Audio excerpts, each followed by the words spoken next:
Cause that might be it, huh, Raheem? That's why I Mm-hmm. have it turned down. Okay, there we go. Okay. Let me see. There we go. Being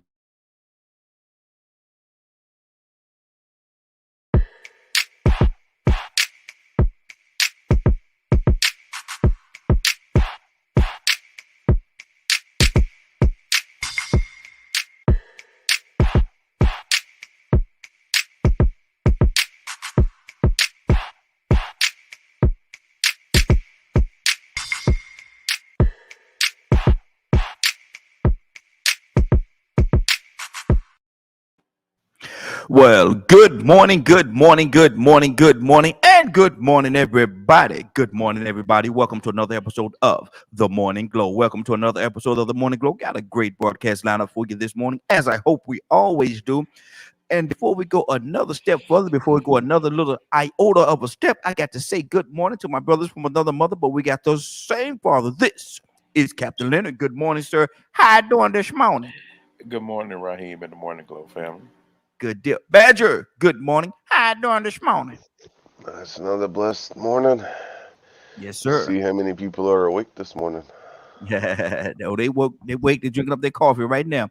They're drinking that coffee as we speak. They're drinking that coffee. Listen, Lynn, I gotta ask you a question. Mm. And so before we do that, what is anything going on in the political world before we Oh, jump? there's way too much going on in the political world for a few minutes. Mm, Oh So, God, so, so definitely be aware. I would advise people to, pick a news source, a mm-hmm, credible news source, mm-hmm. to just look at each and every day. Well, and I think also uh, Facebook does a pretty good job as well. But you really need a news outlet Mm-hmm. that is Mm-hmm. trying to provide you with some information. It doesn't matter which one you choose. Just choose one that gives you the news that is something that you can use. Leonard, now, wow, you threw me something that time. You threw me something. Hmm. Now, not all news outlet is going to tell you the absolute truth, though. So No, you got to find one that's reputable because they're the news outlet. You got your CNN, your Fox, MSNBC. You got all these different platforms, but not all. What's amazing to me is you got two different news platforms, and they could be telling two different stories about the same issue. How could that be Ex- possible? well, because some people prefer lies and myth. Mm, It's just all it is to it. They prefer a certain perspective. If you like mm-hmm, the news from the perspective of hate the current administration, there's a news outlet for that. mm-hmm, If you're interested in world affairs, there's a news outlet for world affairs. mm-hmm, If you're interested in news from a more liberal point of view that takes everything into consideration, there's a news outlet for that. mm-hmm, It just depends on which one you choose, and it tells a lot about your character. mm-hmm, What it mm-hmm. is, what you're trying to hear. If I don't like even having conversations with people that I can't learn nothing from. Yeah, exactly, exactly. And that go, I'm going to go to Badger, and get that goes to this right here, Confucius, and I quote Confucius a lot, man, because my background and stuff like that. Hmm. But he says in one of his quotes, he said, if I'm traveling in a company of 5 people, at least one person in the crowd have to be able to teach me something. Otherwise, Yes, I'm wasting my time. most Otherwise, I'm definitely. wasting my time. And so, go ahead, Leonard. That's most definitely the point. Mm-hmm. It's that one you should always be around people that sharpen your intellect. Mm-hmm. People committed to truth. Mm-hmm. People committed to, hey, here's the information. Mm-hmm. This is how I'm gonna What? deal with it. Not like Yep. everybody else. That's why it's so difficult for me to understand how some decent people want you to believe that it's possible to be a decent person and be Republican at the same time. Mm. Wow. You hitting hard, hard. So wow, Leonard. so so are you saying that I got to call it out, brother? Are you saying that to be a Republican would mean that you're not a decent person? Yeah, I didn't try to say it. I said it. Okay, okay. I just wanted to be clear. Badger, what's on your heart, Badger? Uh, he's throwing swings. Yeah, he's swinging hard on a Monday morning, brother. I ain't even had my first coffee yet. And he hitting hard. Agreed. Mhm. Truth is truth, man. It don't take a lot of work to I look live in at a it. Republican state. Yeah. Mhm. Mhm. Okay. That's So some bunch of so buffoons. so Badger, you would agree, Badger? You would agree that the verbiage to be a Republican would mean that you're not necessarily a decent person? I can't say every Republican's a bad person, Mm-hmm. I didn't say they were bad. or Decent. Decent, yeah. Badger. Decent. Sometimes you just gotta accept it, bro. You just gotta accept it. Uh, Just gotta I think accept it. the majority seem to be. They're Mm-hmm. very focused on monetary value Mm-hmm. versus why am I being apprehensive? I I don't don't know. know. I Because don't know. They're more worried about their pocketbooks than you know actually helping the communities at all. So Mm-hmm. anything that would possibly affect their pocketbook, they're going to be against. So Those basically, are they are money over everything. that's the way they come across. Mm-hmm. Mm. Um, you know, don't increase health care. You know, the community should be helping you. Mm-hmm. Uh, huh? which makes no sense. I didn't know that. Where? Mm-hmm. You know, I so I want some of our Republican brothers and sisters, if they are available, to call in and let's have a conversation this morning. I would love for them to call in. The number is 508-924-3521. 508-924-3521. What do you say about this? I know that the majority of you, if you are Republican, you I guess you feel that you are a decent person. You feel like you're a good person. I'm Um, sure they do. mm-hmm. Yeah. Because historically they believe that. Mm-hmm.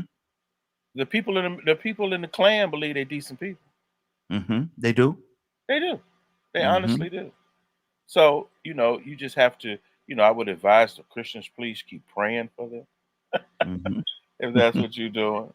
I would But you know advise what, the though? rational people to continue to vote against them. You see who is attacking your right to vote.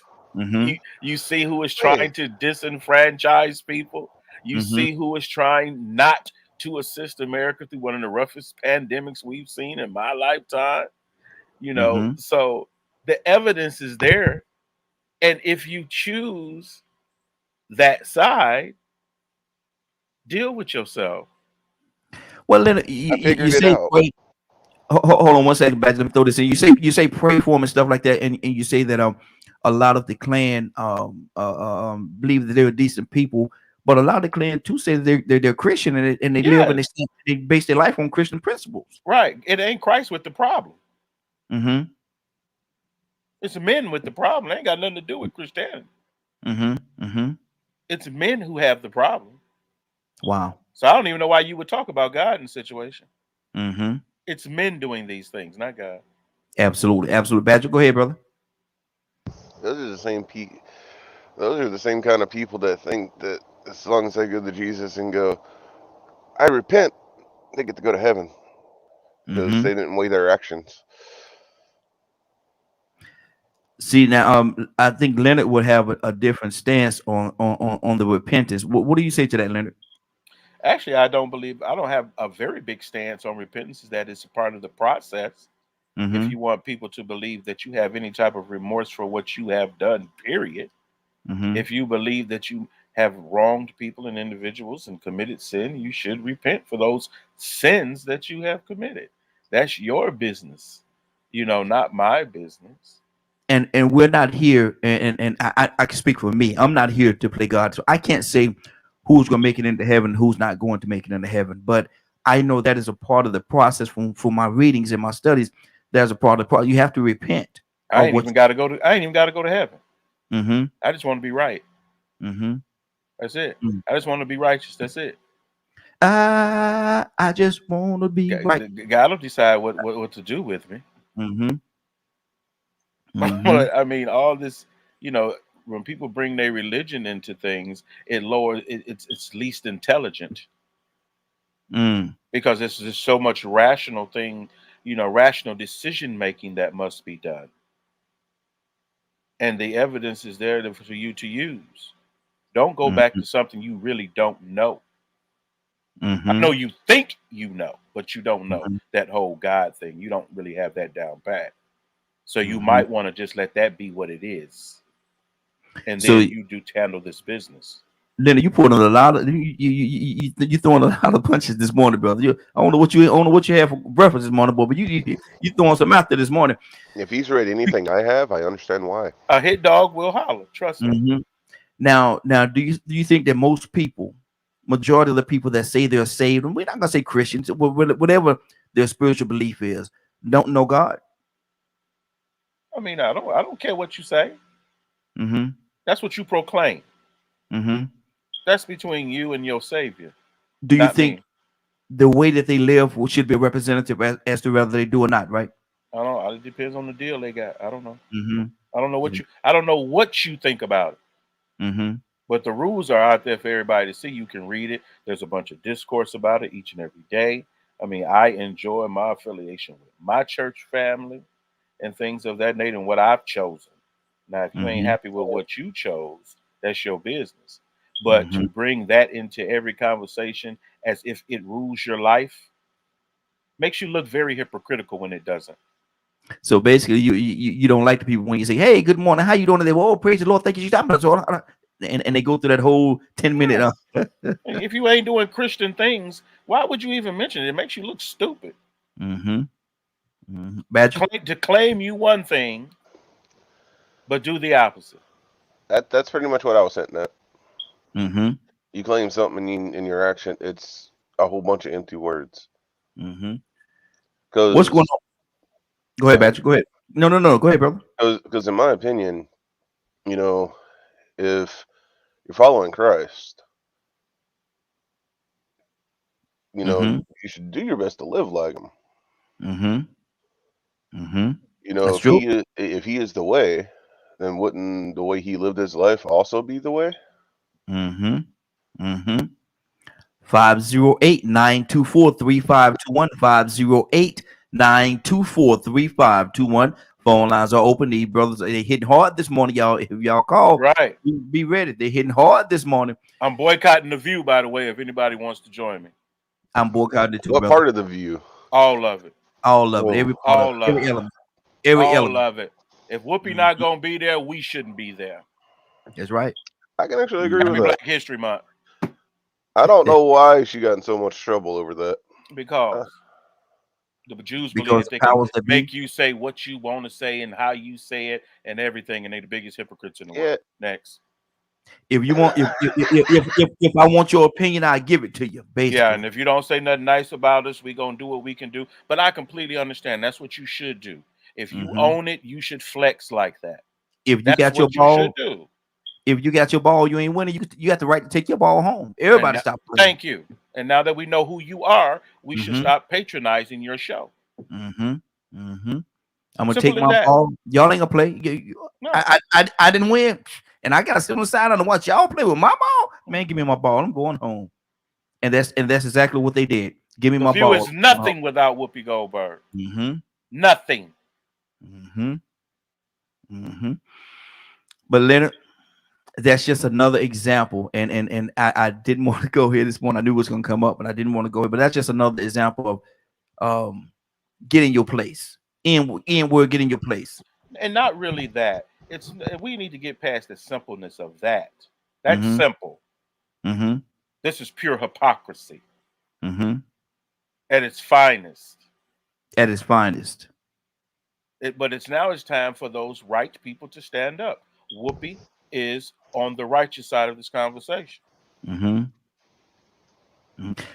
I'm just trying to figure out, Badger, why is it people could talk about everybody else, but once they say something about the Jewish community, they're outcast. Look at Nick Cannon. As soon as they say something about the Jewish community, they're outcast. They're shut down.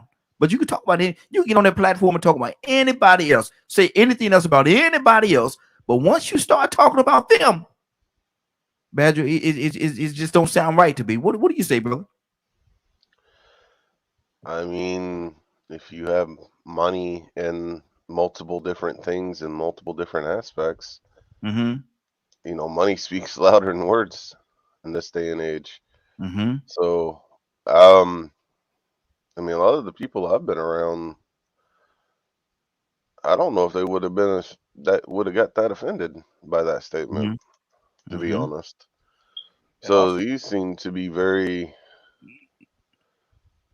interesting people that got offended by it. stop selling. If you can't be free, stop selling people your intellectual property. Mm-hmm.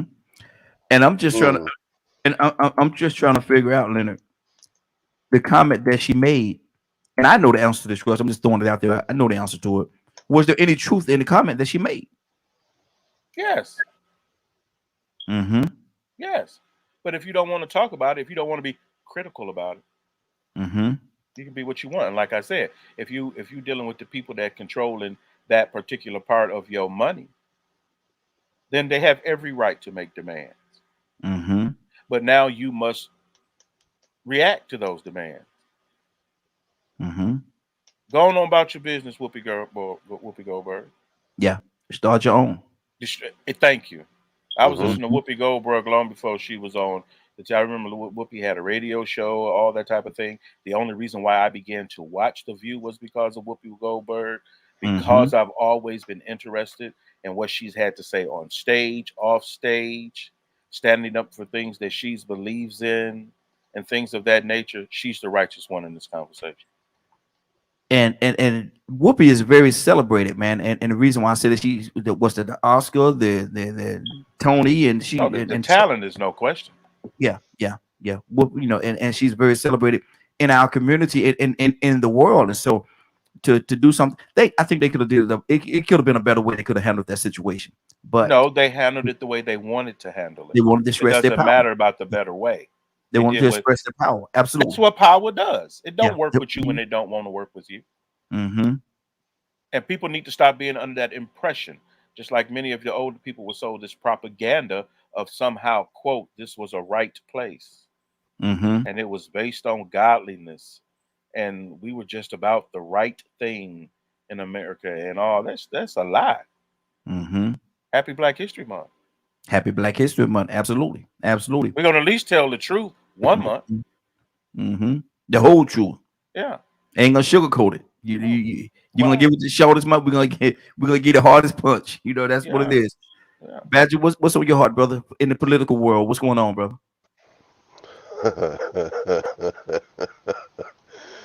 Where I'm pretty much where Leonard said that there's a lot. You Mm-hmm. burning books. Yeah, Mm-hmm. I'm not burning books. They burning books, Badger. Yeah. Oh, I know. They're burning. It's man. How? Mm-hmm. Only I actually reached out to a preacher friend of mine in Discord or someone of that faith because I was losing my mind because I'm like, how in the world can people screw over a beautiful teaching to that degree in this day and age? And I'm like, no wonder so many people hate Christians. You got people like that all over the place. I mean, Mm-hmm. it's just, oh my gosh, everything from LBGT you got to stand up against to it, bro. Yeah, we got to stand up against this to ignorance going on. I mean, Texas, it has been like 850 something books now from libraries and stuff like that. They're just it's. I mean, even teachers are taking a stand and walking out. Parents are taking stands because it's just. And some of these books are all about people experiencing bad, horrible things and what they did to overcome it. Mm-hmm. So yes, there are white racists. Yes, there are Chinese racists. Yeah, there's Mm-hmm. racists in every Everybody can race. participate. Everyone. Yeah. Absolutely. So for people to be so sensitive, to think it's targeting primarily one race, because it just so happens that a majority of it is done by the white race, throughout history and things like that.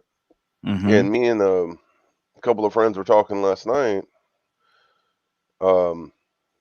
Badge, Me, I want you to finish your thought, and I'm gonna throw another question at you. Go ahead. all right. And it's just me and a couple of white folks talking on Discord. And we're sitting there we were mad. Because we're like, we can't say anything. We go try to work with a lot of the black people, and we get yelled at for it. We try to correct the other white people in our area, and we get excuse after excuse after excuse, ranging from all kinds of categories, from, well, the past is the past is the past, or, well, they have more privilege than we do, then what they complaining about. Just some of the craziest things I've ever heard. And I'm like, you did go to school, right? I'm like, you've got to have a higher level of IQ. I'm like, so it's just, it dumbfounds us at some of the things some people say in our community. Well, I think one of the biggest issues is that well-meaning white folks have to realize you're not setting this agenda. That's the problem.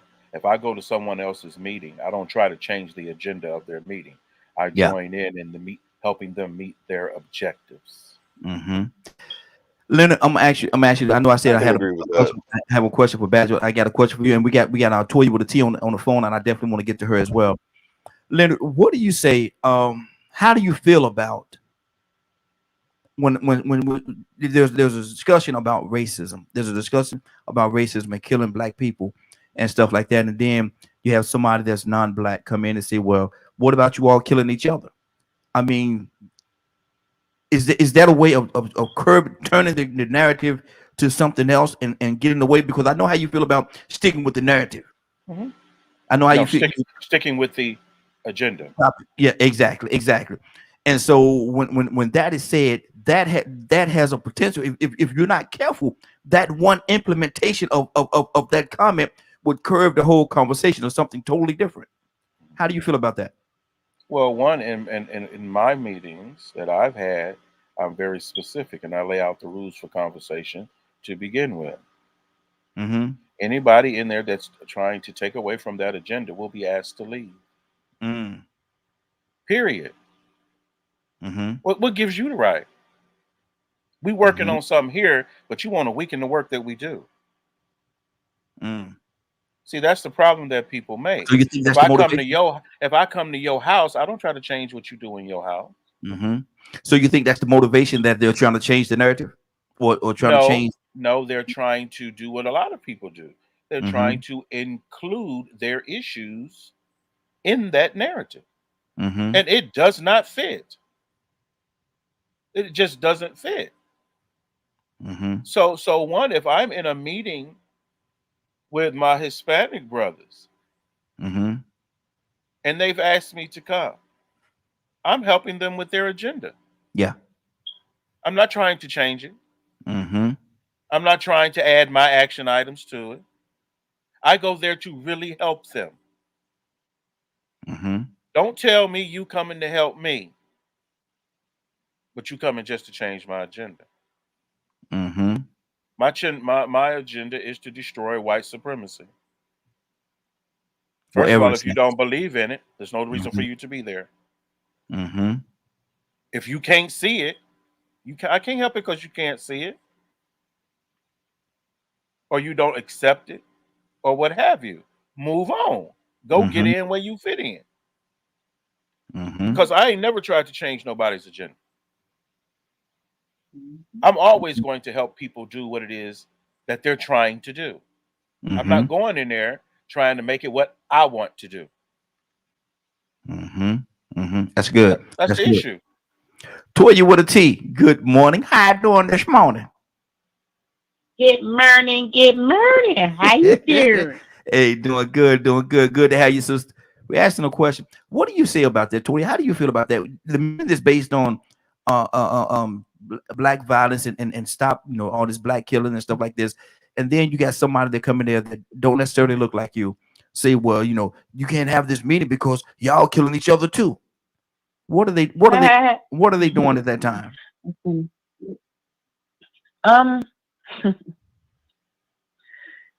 That's like saying, well, look at the clothes your daughter had on. That's why she got raped. Wow. No, that ain't got a doggone thing. They don't get raped. Mm-hmm. You know what I'm saying? There's a reason under some pretenses that might have to influence why we're killing each other. And we talk about it with critical race theory and things of that nature, right? But okay, white people, not even white people, right? Mm-hmm. Keep in mind, it's not a race thing because some black people, which I consider to be half Negroes, feel the same way. Yep. Some folks feel like that about us. We're killing each other and don't want to think about critical race theory and other issues that are underlining in like what we drink, what we put on ourselves. You know what I'm saying? All that's real, but we don't want to face that. Mm-hmm. But wherever we are, everything matters to me. You know what I'm saying? I get the concept. We can't just pull up anywhere and do anything. And some people can pull up and say, yeah, you can't have this meeting. But with me in the building, we're going to have right to have this meeting in this building. And ain't nobody going to be able to come up in there and say what we can't have. They're going to get that black woman little attitude, the one everybody talks about. Mm-hmm. The head snap and turn around like, come on. Come on. What you just say? Mm-hmm. Oh, well, ma'am, you can't have this meeting because y'all kill each other too. Well, first of all, sir, we can have whatever we want to have. This is not 1960 anything anymore. Mm-hmm. I've paid for, I've done everything necessary, legally, constitutionally, contractually bonding for me to have this. Mm-hmm. Now, I'm all about conversation because you get to feel like how you want to have, but we're going to have what we're going to have because I said so, period, point blank. The only way to not have me have it is to hang me or something like that. But if you think that's going to happen, we both going to be hanging. You understand what I'm saying?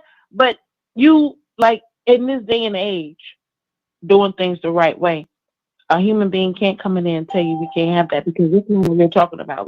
We're trying to come up with something to fight the fact that other people are doing it. Mm-hmm. And people who are in a position of authority who are supposed to be securing us and keeping us safe from doing it. And then we'll work on the ones within our community because the numbers is really not that bad. It's just they just keep focusing on us, kind of like this pandemic thing we got going on when you look at numbers, right? But it doesn't knock the truth that people are dying. Mm-hmm.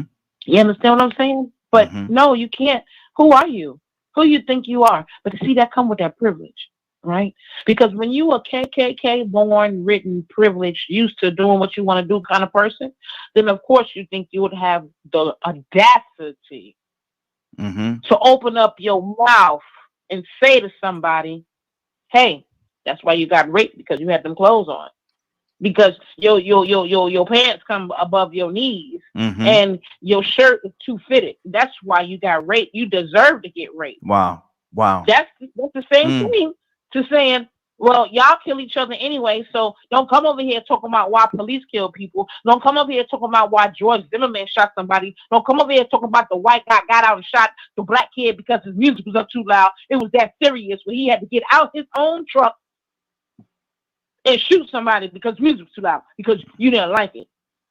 So we're not going to talk about those things because until y'all stop killing each other due to multiple influences, we're not going to talk about, just random strangers thinking they're going to be able to do it too. No, that right there makes me feel like I need to go get my guns ready and be ready for war, to be around people with that mentality and that concept. That made me think of the Purge, because what does that have to do with anything? You understand what I'm saying? It's just propaganda. They juicing it up, and it's a no go. I'm not tolerating that. Good deal. And we got our actually two people. Curtis is on the phone line, and we got Charles on broadcast with us. So we're gonna go to Curtis, and then Charles will come to you, Charles. So be on standby, brother. Curtis, I'm asking and good morning, Curtis. How you doing this morning? Hey, what's up, man? What's going on? Hey, doing good. Asking a question, man. If we having a meeting, and it's based on black violence and police killing us and stuff like that, and things that's been happening in the news in society for a long time, and we're having this meeting, and then somebody said, well, you can't talk about police killing each other or black violence and stuff like that when y'all killing each other. What have they just done? Had they just tried to change the narrative, or what just happened at that moment when they implemented that comment into the discussion? They just line up with the throw the rock hot hand. Mm-hmm. You know what I mean?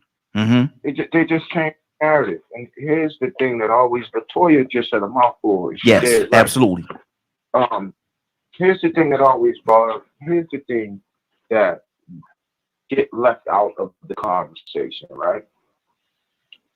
Is when you think about the ideology of privilege, right? And you think in terms of white supremacy, what happens is the conversation get caught up and white supremacy dominates the real narrative of privilege. Mm-hmm. So as long as white supremacy dominates the narrative of privilege, then you're never actually going to address or attempt to address what the power of privilege really is, because you're defining it as it being a part of white supremacy, right? Mm-hmm. Mm-hmm.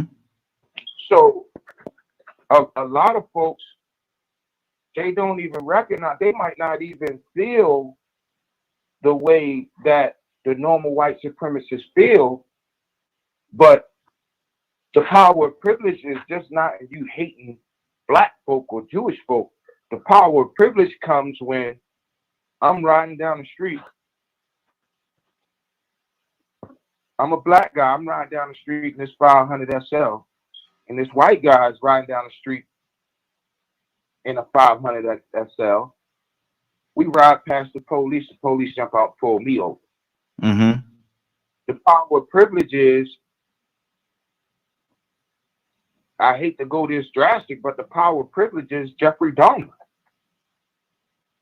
You know, we got to remember, Jeffrey Dahmer, they took that black boy back there to the house. He telling them, look, man, this dude just had me in his house. Man, look, yeah, I'm gay, but dude had me in his house, man. He killing folks. He eating people. You know what I mean? He tried to eat me. Mm-hmm. Jeffrey Dahmer told him, oh, it was just a lover's spat. And they just okay, and left it alone, right? Mm-hmm. Until the cop recognized something and was like, hold on, something ain't right in here. So I think sometimes because we so adamant and because the force that we have to fight is white supremacy, I think sometimes it can outweigh the power of privilege and then become the excuse to not have to deal with the idea of white privilege. Good deal. I don't know if that was a little confusing, because it sounds a little confusing to me, but you know, that's just my opinion, man. Like, good deal. You know, if you are complicit, if you know that there's a mistreatment of anybody and you have not said anything, but in some kind of way, form, or fashion, 3 minutes, you are Kurt. benefiting from that mistreatment, Mm-hmm. then you are gaining a privilege. I mean, in my mind, I could be wrong. Good deal. Hold for 1 second. Let me go to Charles. Charles, good morning. How you doing this morning? What's up, bro? Hey, doing good. Charles, let me ask you. I'm gonna switch it up a little bit. I'm asking you this question. Don't switch it up. No. What y'all talking about? No, I'm doing this for a reason. Listen to me. Let me do this. Okay. My thing is this right here. What is racism? What's racism? Yes. What is racism? When one race or a person doesn't like a person because of their race. Mm-hmm. Okay, that's I see you as educated as you are. You gave us the simplistic answer, but that's okay. We'll go with I that. mean, it's simple. Racism is somebody not liking somebody because of their race Okay. and not knowing them. That's racism. Bigotry. I mean, it's racism. Racism. Race. Using a race. It's talking about somebody's race, not the color of their skin, but their race. The color of your skin is not your race. But go ahead. Okay. Now, with that being said, you're about to. Actually, Rodney, we've been using the terminology wrong. That's not the definition. Okay. Hold on. Let me come back to you, Curtis. You know, a person thinking they're better than somebody because of their race, but it's just race. It's deal with race. But anyway, go ahead. Now, my thing is right here. Now we're gonna go back to my initial question. I wanted to put that out there before I moved on. Now, my thing is right. If we're having a conversation based on violence against black people, we're having a violence against black people by the police officers and different things like that, and somebody come into that same meeting and they say, well, you know, you can't talk about black violence against black people when black people are killing black people too. Did they just change the narrative? Did they just change the narrative, or what just happened right there? They changed the narrative. And the why conversation do you think that is about the conversation is about the issue that blacks are having with police. That's what if that's the conversation, if that's the meeting about, then that's what everything should be talked about. Don't change it. Talk about what's going on in the meeting. Now, what you're saying might be true, but that's not what the meeting is about. See, the meeting is about police violence against blacks, right? Yes. So that's what we talk about then. So now, why do you think someone will come in and talk about other stuff? Why do you think someone will come in and throw that in there? Do you think it's intentional on their part to change the narrative, or what do you think that is, Sean? Well, you got people who don't understand how to stay focused on a subject. I mean, whether it's intentional or not, people just don't understand how to stay focused on a subject. You see that all the time. When you talk about one thing, they go on a tangent about other stuff. Now, how you combat that? You say, hey, we'll talk about that in the next meeting. That's not what this subject's about. Now, let's fix this problem on this. Maybe it may be a smaller issue than the other thing, but that's not what we're talking about. We're talking about this. Exactly. That's good. That's good. Badger, what's on your heart? See, Leonard's got me all messed up.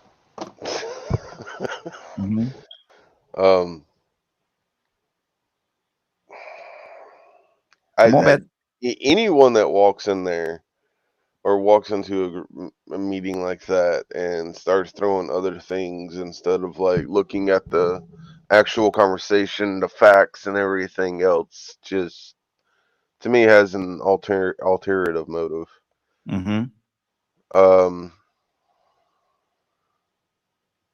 It's I've never understood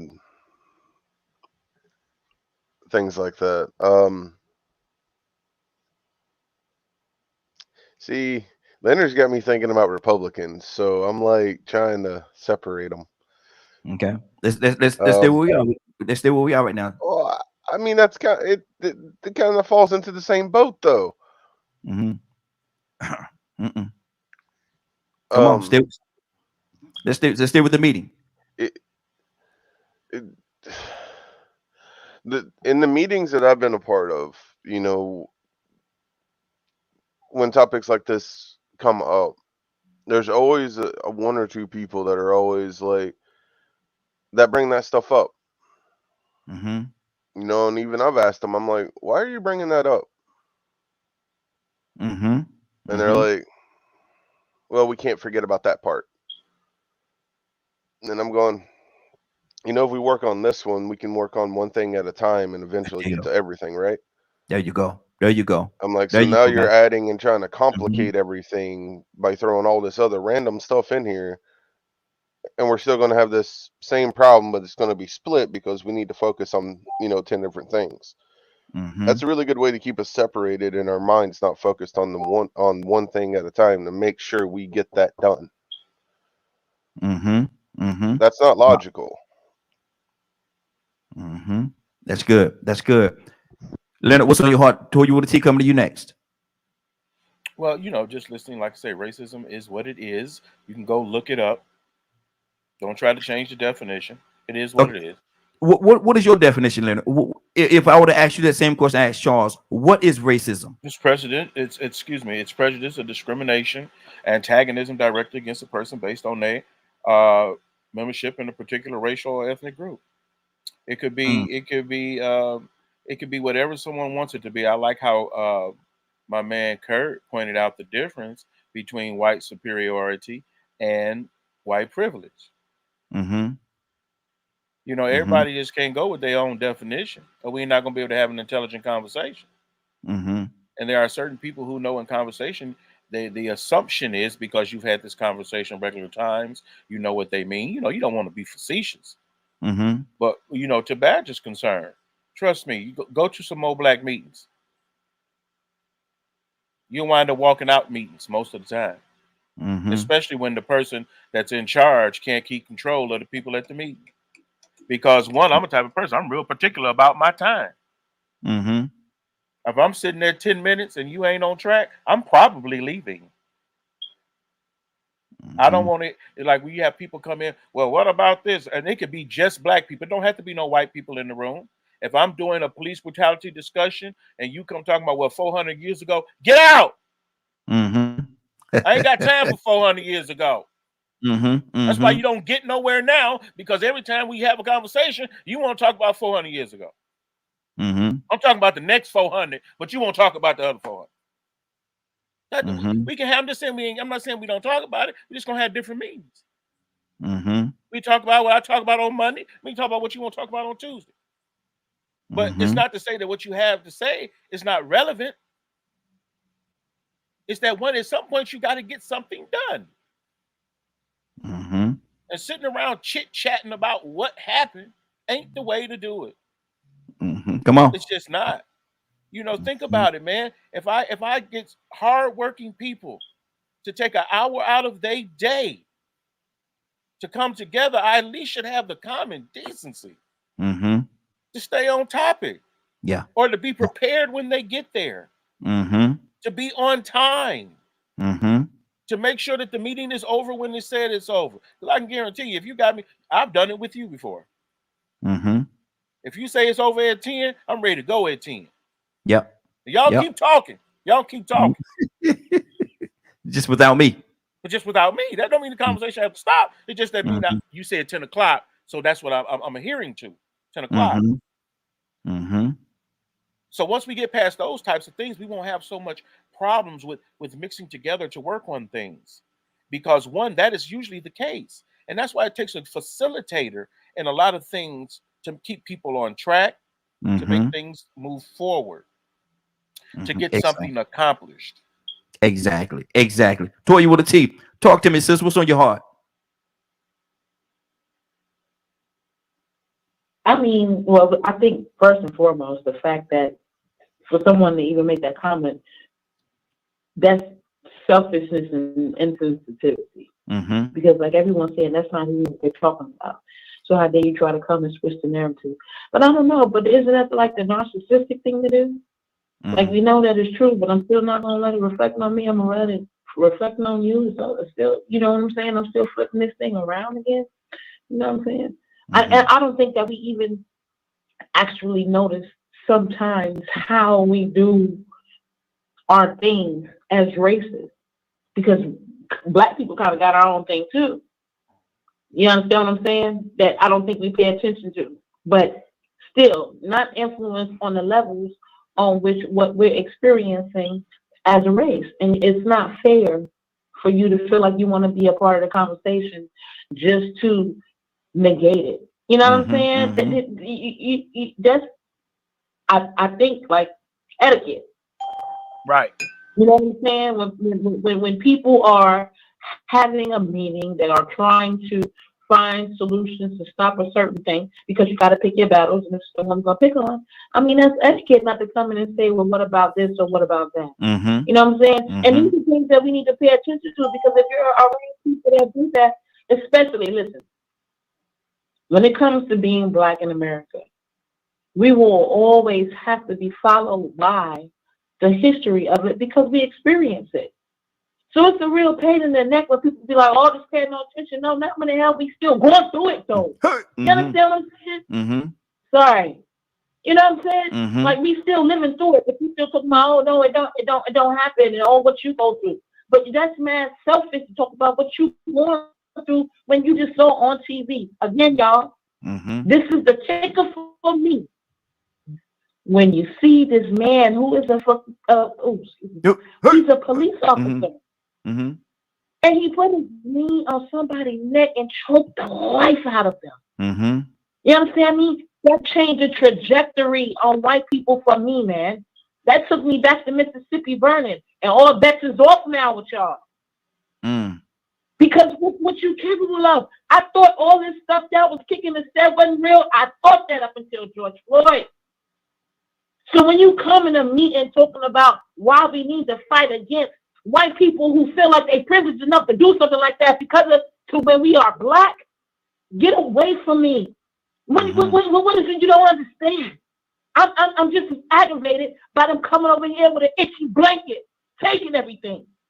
You understand what I'm saying? So who are you to open up your mouth and say, what about us? That's what we're talking about. We're talking about people who sworn to say, look, I'm not like that. I come to take the peace and protect y'all against people like KKK. You understand what I'm saying? Not only that, I'm willing to put my life on the line to try to keep you from doing something that is not the right thing. That's my perception on what a police officer was supposed to be. Not the one to set you up and not even murder you and stuff like that. Put their knee on your neck for over 8 minutes and choke the life out of you with people videotaping them, not caring, listen, somebody who does that feel like ain't nothing gonna happen to them. That's the problem. How do you take that and compare it to us getting in squabbles amongst each other? Sometimes I feel like white people need to be glad we don't take that anger and take it out on y'all. We still taking that out on ourselves. We ain't even charging y'all with what y'all done before. You know what I'm saying? It's a whole different, again, systematic racism that you don't even want to acknowledge. And that is very painful because, again, we still got to live with it every day. Wow. We got a few people that just called in on the phone line. We're going to come to you as well, but I said I was going to go to Curtis. Curtis, what's on your heart, brother? Well, just did it again.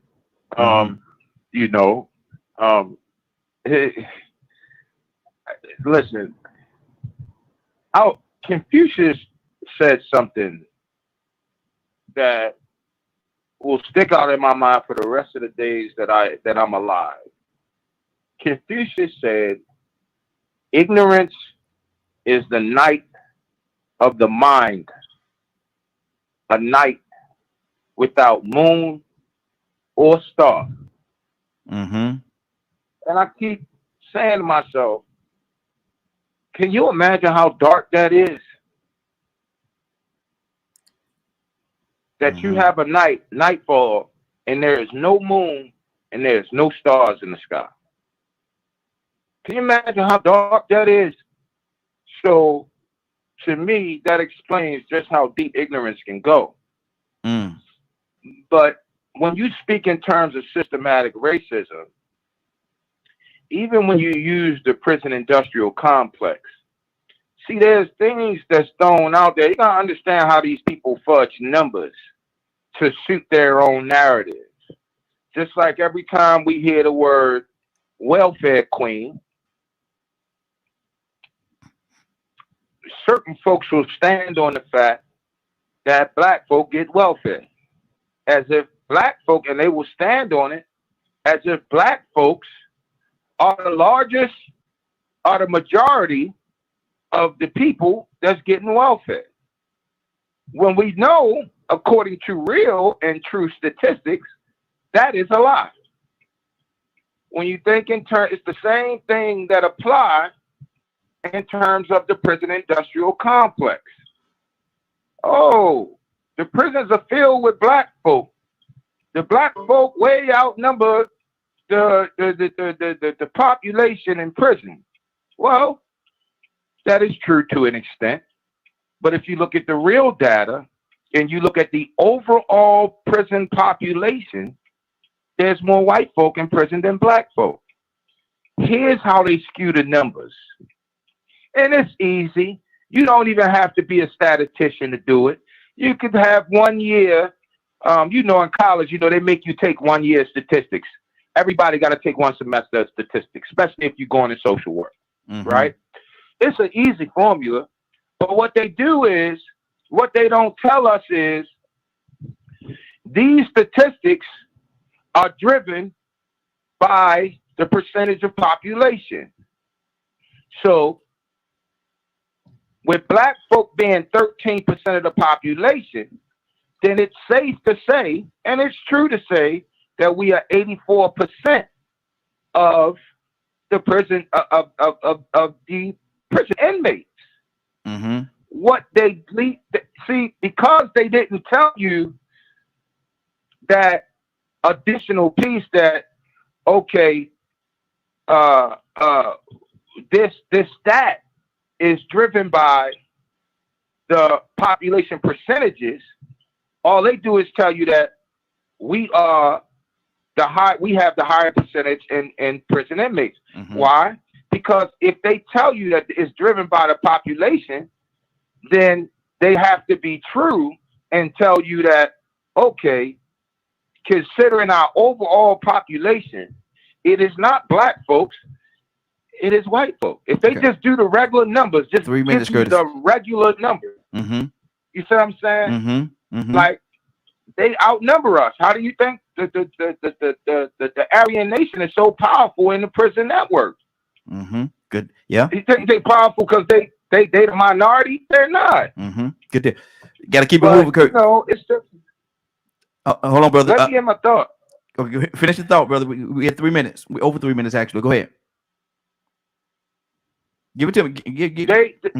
They just, what they do is they skew numbers, and they skew numbers that favor their own kind. That's basically it. And I had an argument with somebody about this same thing. A couple of months ago, I was telling them, look at because they were saying something, and I came back and said, look at the number, look at the amount, or look at the numbers, and then you have an even kill. So you're absolutely right in what you're saying. We got a couple of people on the phone lines. I want to touch them before I come back to everybody. Right now, I know Monique. Monique, good morning. Hi on this morning. Cassandra, come to you next. Monique. Good morning. Good morning. Good morning. How you doing, sis? Doing just fine. Good. So what exactly is the question? Well, we're asking a question. If we're having a discussion, and this is where we are right now, we're having a discussion based on violence against black people, and then someone come into that particular meeting and say, well, we can't have a meeting about violence against black people when black people are killing black people too. Have they changed the narrative? Had they came in and disrupted the narrative as to what we're talking about? What just happened at that moment when they interjected that into the conversation? Yeah, I think it does change the narrative, but I think it's some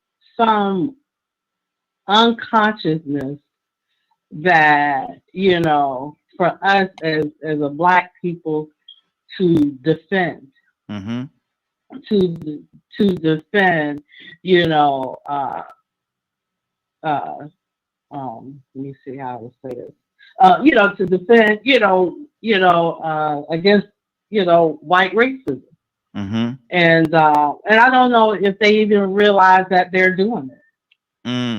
I don't believe it's, like a conscious thing, because, I've been in situations where, had the same conversation, and it felt like, me and this person was, I was defending why I believe what I believe, and they were standing on, what they believe. Even though we were I'm trying to say, well, this is what they're doing, but I had to defend, black, on black crime. So I don't know. I think it's some unconsciousness there.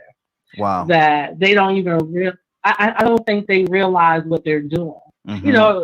And when this person, and when I noticed that this person was always doing this in every conversation that we had, she got a little upset with me, And I had to explain to her that every time we talk about specifically, white on black, instances, I find myself having to defend them. And she didn't even realize that's what she was doing. And I think, it probably opened her up a little bit until she had an experience with, one of her male children that, when she started, kind of seeing it. But she ended up going back to, her, original stance, even though after that experience. But that's the reason why I believe it's some kind of unconsciousness there. Wow. And they don't even realize it. Wow. That's good. That's good. Cassandra, good morning. How you doing this morning? Good morning. What do you say to that, Cassandra? What just happened?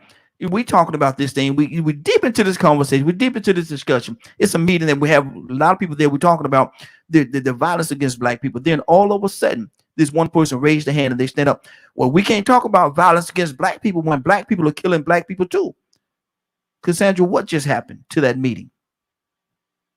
Yeah, I mean, it changes. It changes. I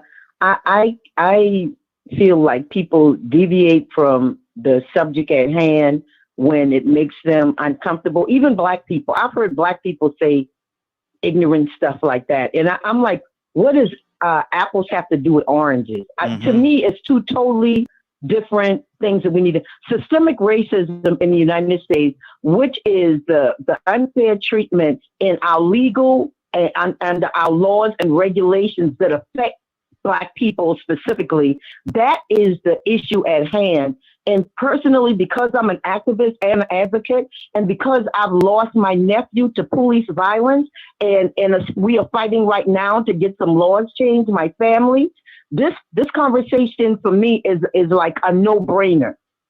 A no-brainer. If you watch, man, it's a list of people. When you see, I think we don't look at our own stories. Look at the people. Look at the names on the list. And many are not even on the list because nobody videotaped it. That's the only reason. But when we say my name, when we're marching and we're saying, say my name, and we're calling off all of these people around the country, Black people that have been killed by the people that are supposed to be protecting them, like my nephew. Mm-hmm. He was a schizophrenic. He was living with schizophrenia and went to a hospital for help and ended up at a jail dead. What the hell? There's no way to explain that. And then when you look at the videos, see, the videos is what's really putting white people in the spotlight right now, because the videos are speaking for themselves. Whether and I love police officers, we cannot do without them in this country, point blank, because people are crazy. But we have to have reform, not abolish, not get nothing like that. We need to reform the system so that it is fair to everybody. Absolutely. Absolutely. Leonard, what's on your heart, brother? She is 100% correct. She just told you why we do what we do, what motivates us to do what we do, and how serious we are about it. I mean, like I say, I've done countless hours at this, just getting people to the table to talk about certain things. And it's most necessary in order to get things done. You got some people, they just come there just to hear they self-talk. They don't want to be a part of a solution. But we have them type of sessions. Like, say, for instance, our CEO of New Order, he was in Montgomery. We had somebody doing something with youth and outreach as well. We had someone doing something else with education and stuff like that. So we're an organization that people get in to do what they're passionate about. And that's what they work on, because that's their lane. Miss Cassandra just told you this is her lane and this is why she's doing it. So if you come in there and say, well, you know what, let's talk about Jerry and how Jerry had a bad day at the tennis court. Now imagine you talking about that at her meeting about her nephew don't got killed by the police. It ain't gonna go well. You think she's gonna be okay with that? No. And like she said, it ain't about color. Black people, that's how we know. Black people do it all the time. Mm-hmm. You know how if you've ever been to community meetings and community organizing, man, sometimes you got folks that throw their hand, walk out, slam the door. Mm-hmm. Or some people who obviously are trying to get you off track. Then before you know it, then somebody trying to sell you something. And then before you know, why did I even come? And if you go to those types of meetings too many times, guess what? You're going to stop going, period. Mm-hmm. That's a leader problem at the meeting. Why you can't keep a meeting on track. Young people don't even got to the point where they'll have a meeting with no agenda so they can do whatever they want to do. That ain't everybody's cup of tea. So you have to understand that you can't always have your way. Mm-hmm. My strength is being able to work with anybody. Yeah. About anything. I'm was a management in corporate America and do a lot of consulting work. I am there for my client, not me on what I want to do. It's what my client has in mind. And coming up with a business plan for that client. As a matter of fact. That's good. That's good. Charles, what's on your heart, brother? Back, man. I'm on my way over here. Still on the same subject. Yes, sir. That you and I didn't get to hear everything Cassandra said, but I did hear the part where she was saying that she hear it from Black people also. That when you hear this, when somebody's having a meeting or things like that, and Black people will say that, and I do hear the same thing. And when they do that, I do correct them on, hey, this is not what the meeting's about. Although what you're saying is true, this is not what the meeting is about. If the meeting's about one thing, let's stay on subject on that one thing. Changing the subject doesn't ever help anything because people they don't register then. They don't want to hear it, and they're not going to hear what you're saying anyway. And I actually hear it more from Blacks than whites. But one thing I've been hearing just now, a lot of people on here have been talking about white privilege and things like that. And sometimes I think ignorance is a good thing. And the reason why I'm saying, let me clarify what I'm saying. And I know you probably heard me talk about Jose. I'm gonna talk about Jose and I'm gonna talk about Husa. These two guys came to America. Jose is he was a illegal immigrant. Couldn't speak English. Learned English off of Sesame Street. This is what Jose told me now. He learned English off Sesame Street. His main thing is he wanted to open a business. Jose worked his butt off. He was too ignorant to understand that whites had it better than him, or that whites would block him. He was too ignorant to understand that, so he did open his business. You understand what I'm saying? He did have a successful business. You know, he passed away in a car accident. Now, Husa, Black guy, came to America from Africa, homeless for 2 years, living in his car, with a, I think he had a degree for anthropologist. Had a degree. He was too ignorant to understand that the white system in America would stop him. So what he did was he washed dishes, he worked hard, he got in business with phone cards, saved up enough money, bought a phone company. You understand? This cat bought a phone company. This is, like a phone company, like a cell phone company. He bought his own cell phone company with $250,000 cash that he saved up from working hard and selling phone cards and washing dishes. He was too ignorant to understand the white folks gonna stop him. You get what I'm saying? Sometimes we stop ourselves before we can get started because we think that somebody else is gonna stop us. But we usually stop ourselves in our own mind. I never grew up, and my mom and my dad never pushed. And my dad from Alabama, and he really didn't care for white people. I'm gonna be honest, he didn't. But he never put it in my mind that they were better than me. He never put it in my mind that they could stop me. He always put in my mind that I'm better than them, and they can't stop me. No matter what they do, they can't stop me. So I put it in my kids' minds, my nephews' minds, that nobody can stop you but you. So it might be out there. My ignorance that these things are out there. I do understand that they are out there. You do have people who think they're better than me. You do have people who can get away with stuff. I know I can get away with stuff that other people can't get away with. I know I can. I have. But the point is that 3 minutes, Charles. Wrap it up. all right, they never stop me. Nobody can stop me but me. That's just it. And if that's selfish, then what I tell people is that you follow me and I'll show you how to do it. Okay. Toya, what's on your heart, sis? Toya. Yeah, you know, I think one thing that's very important is that if any race decides to entertain any race, you have to be mindful of their culture. You know, and I think that sometimes we impose on that. We got to be just mindful of their history, especially if the history involves any wrongful doing on the part of your ancestors. You know, I mean, just for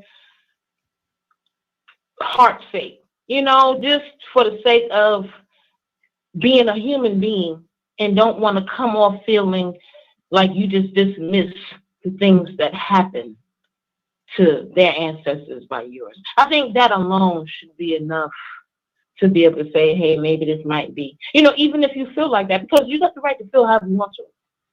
But to have the proper know-how and when to say that, you should know that at one of their meetings is not one of them. That's, you know, that's what we call today trying it. You know, that's not the right place or right time. You know, even if your personal feelings, keyword is personal, your personal feelings may reflect otherwise. That's probably a meeting that you wouldn't be involved in. You know what I mean? You know, that's like, I can't imagine a slave master getting mad at the women going to get abortions because they raped them. So when we got an abortion law, now you beating folks with whips and stuff and things and doing all this careful stuff, but now all of a sudden you care so much about abortion, but you a slave master, a beating, brutal slave master. You chop feet off because a human being wants to run, but then you're mad talking about an abortion law. You know, like you want to pick the lesser of two evils, and again, that's just what it sounds like to me. You know, for you to come in and say, you know, well, what about y'all? I instantly think Master Charlie. Instantly. Because what are you talking about? So the pressure of being slaves that you beat us. So now when you come out here in the field, you finna come on to kill us because we out here fighting. That's I mean, still, I can't get the logic of that. And when I start to get the logic of that, see, again, this is why I don't pay attention to y'all laws. This is why I do my own thing. Just so happen my own thing mean keep my nose clean.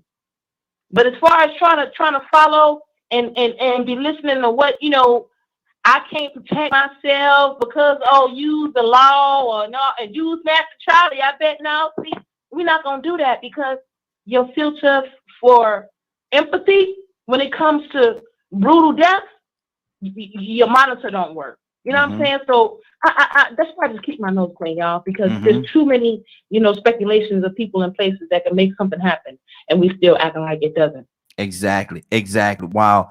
Badger, what's on your heart, brother? Man, this topic, it's one I've been having more and more lately. It's, at least for me, I've gotten to the point where, all right, we have a plan in place to work on these things and to get it done. We need to get together and get it done. Yes. And one of the things I keep coming across is hearing people say a whole bunch of excuses and nonsense, or they're too afraid to do it. Like the area I live in, they either don't know how, or they're too afraid of the people in the area that are in power, that have money, to challenge anything. Mm. You know, literally saw in a group about one politician, you know, being accused of hurting the other politician's sign. And I'm sitting here going, this is absolutely childish and stupid. Mm-hmm. And then I see all the people commenting about it from every race. You know, well, that politician's just stupid. I'm just going to vote this way or this way. And I'm like, so you really don't care what they actually stand for. All you know is what the supposed party is supposed to represent. But you'll be the first person to sit there and complain that this system's messed up. Well, because you don't want to change your mind when presented with facts, because it's the way you've always done something, makes no logical sense. Mm-hmm. I mean, when you step back and look at it. So, like, I'm going to use the reference of, like, my situation. And people can say I'm biased or whatever they want. Texas is considered one of the worst states for healthcare. Most of the people I know in Texas complain about it, right? Mm-hmm. Guess who they primarily want to vote for? Republicans. Guess who were the ones that voted to turn down the betterment of the healthcare system? The Republicans. Every Democrat voted for yes. Every single Republican said no in the state of Texas. Now, I'm not saying that Republicans are worse or Democrats are better. We can get on that topic later. But what I'm trying to get at is here we are, a huge group, a huge population in a state that's all fed up with this corrupt system. Mm-hmm. 3 minutes, Magic. They'll be the first ones that will vote for something just because that's what they've always done, instead of actually forcing that change. Cassandra?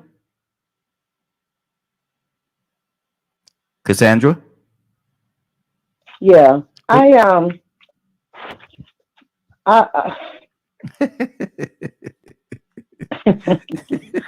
no, for real. I just, I get very emotional about, because I just the pure ignorance of not realizing that there is a difference between the way that we are handled as a people. And I'm just not talking about Black people. I'm talking about indigent people, period. You put any group in there, how we are treated compared to our counterparts.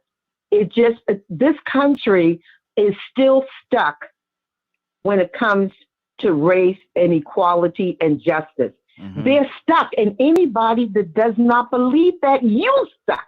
Mm-hmm. You are stuck in your head, because how can you not see that there is an unequal, and an injustice when it comes to how we are treated compared to other people?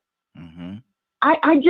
It just messes with me so bad that, and we defend them killing a Black man or a Black woman. Oh, well, he didn't give him his license the way he said. Oh, he resists. I don't care if he resists. Your job, you should be able to restrain him without killing him. Mm-hmm. Bottom line, that's your job. Protect. Exactly. I don't. The logic behind people acting like it's okay, or it's not a problem. We're the problem.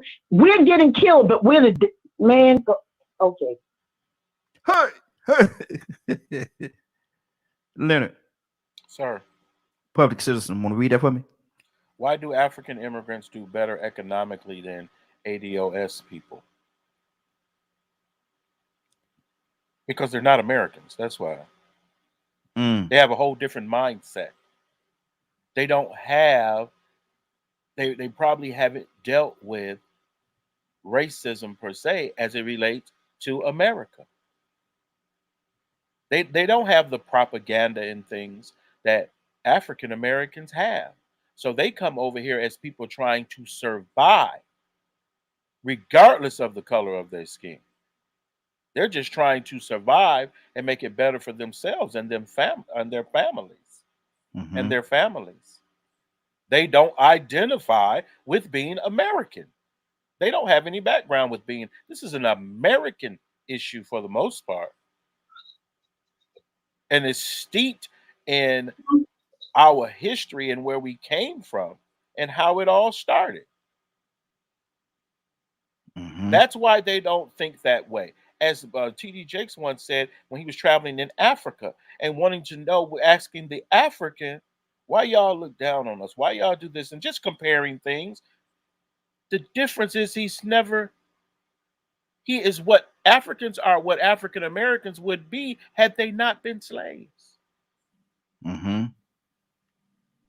They would be free, independent thinkers. Yeah.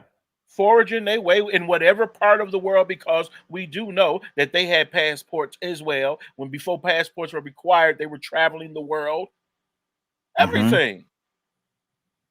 They were a civilization long before America was even thought about. They have an entire different history. And that's why I wish, we had Africans that would indulge us a lot more. Their perspective of history and the slave trade is going to be completely different than yours. Exactly. Toy, you want to tell what's on your heart, sis?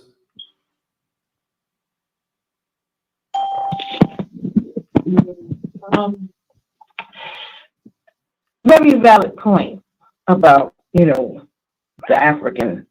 And I think they're opening their arms more, but there was a point in time where, there was a little bit of friction between Africans who really want to be, American, and how they look and felt about Americans or us as Americans, and in the event they don't indulge. I think that's fine. I think that, I don't know, we as human beings, no matter what color you are, but me particularly speaking as a Black African-American woman with the background that I have living in America, my new focus is, despite who does not come back and correct it, I know the difference between right and wrong, and it is up to me to correct it. It's up to me to correct some of the wrongs that I've done. It's up to me to correct some of the wrongs that my generations before me have done. It is up to me to put this thing right on course. But the first thing I need to know is, what is the right thing to do? That is what the problem is, because we got something distorted on what we think the right thing is to do.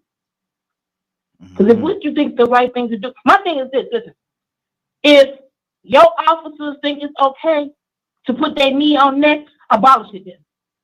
I don't need no officers to help me then. If that's going to be what y'all do, y'all motto, right? Y'all not going to try to change, because we still acting stupid.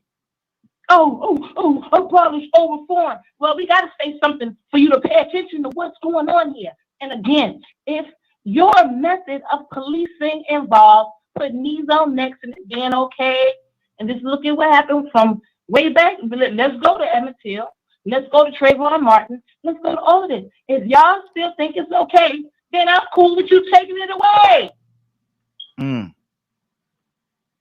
Because it's not.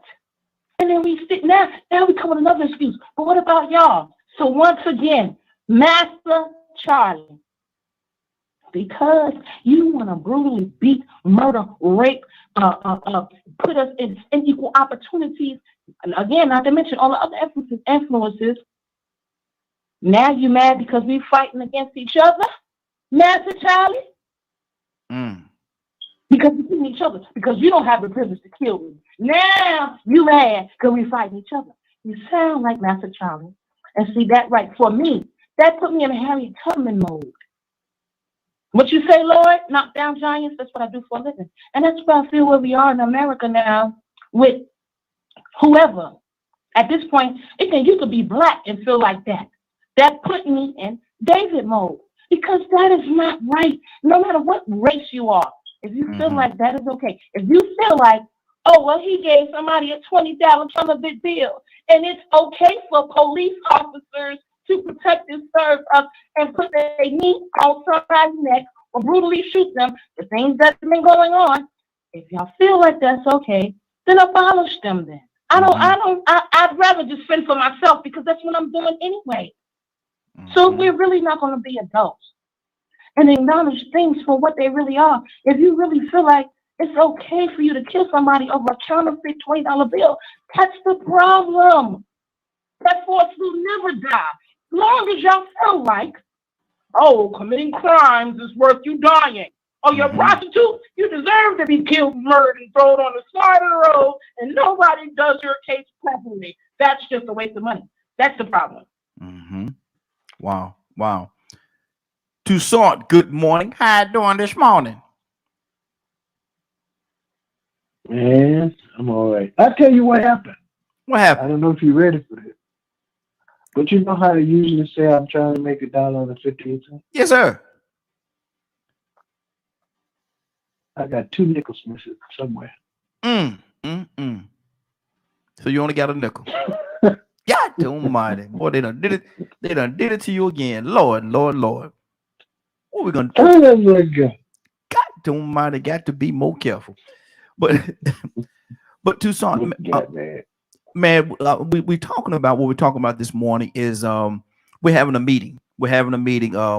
It's about black violence, stopping black violence. And then in the middle of the meeting, somebody stand up, raise their hand, and they say, well, you can't talk about black violence when black people are killing black people. Now, what have they done? We're talking about ending black violence, and then they implement that into the conversation. What did they just do?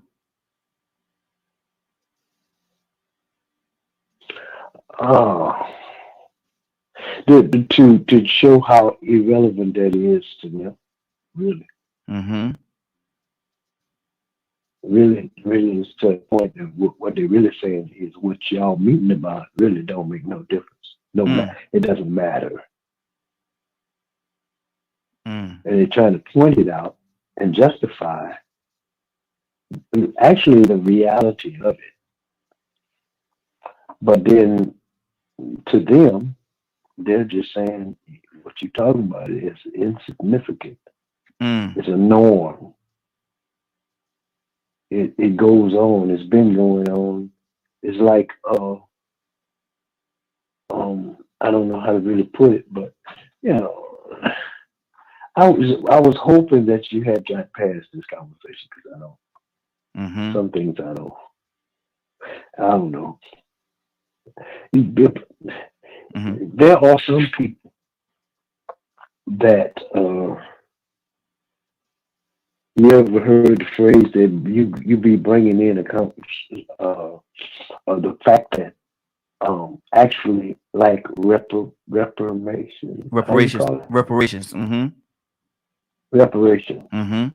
And they'll say, oh, y'all just want something for nothing.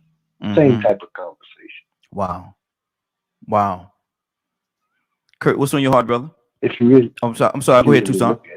No, if you really look at it, that's what the same type of people say things like that. Wow. Kurt, what's on your heart, brother? That's all.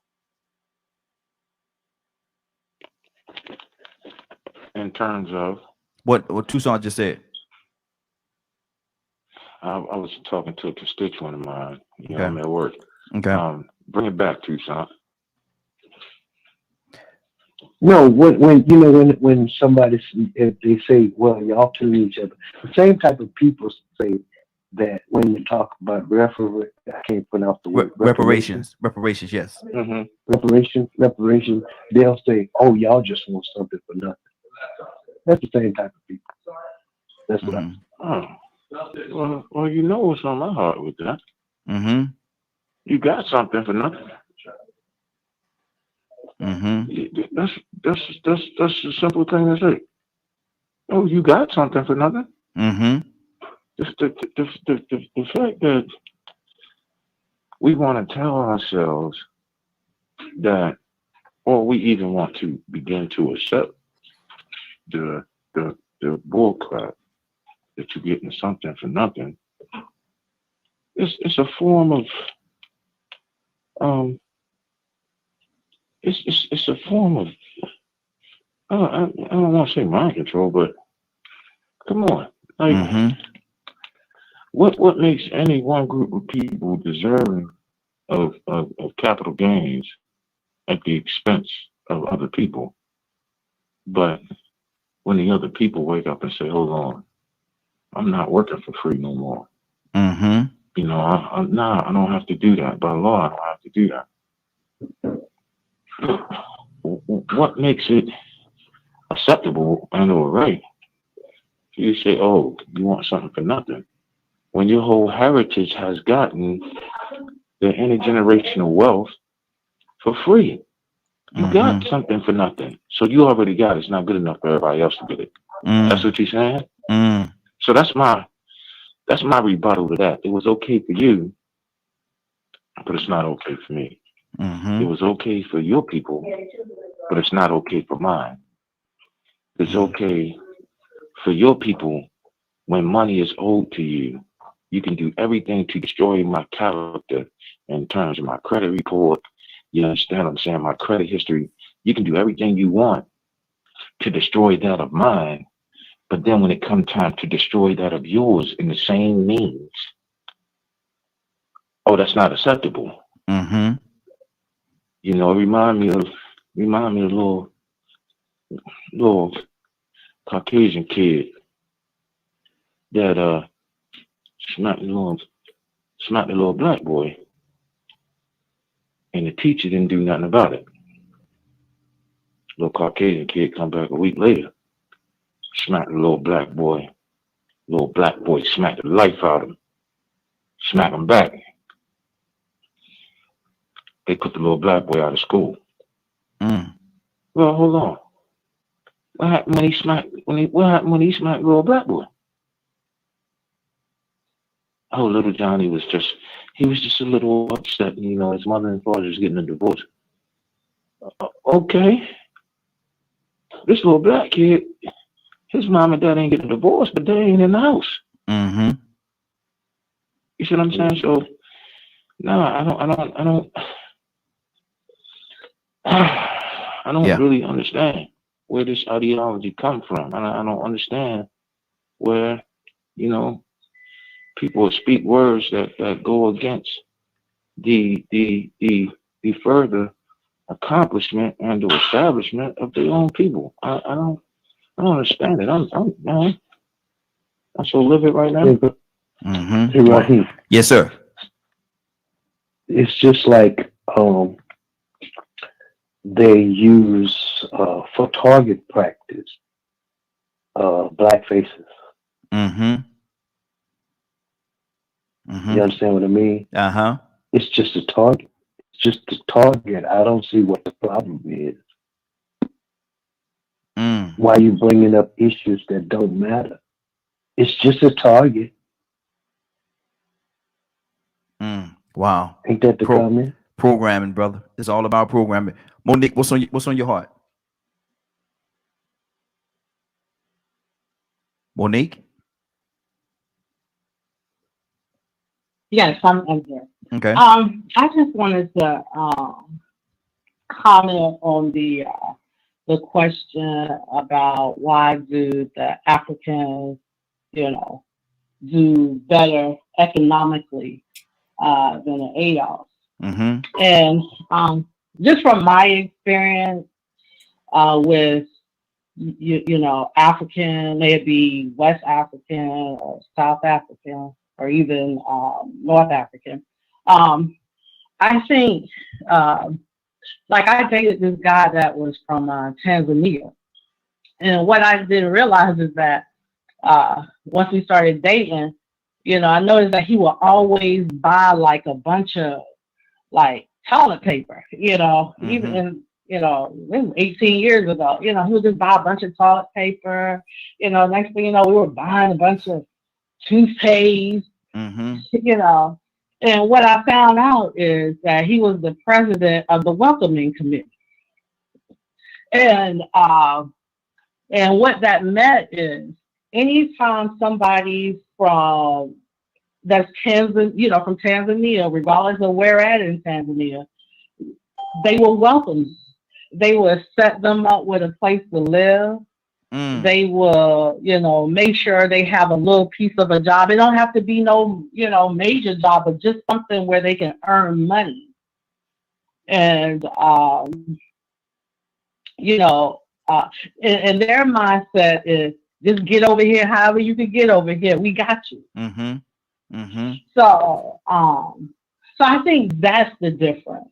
We didn't come over here like that. So I think, where we at, we're just learning a lot of stuff. Even, after so, many centuries, we still learning stuff.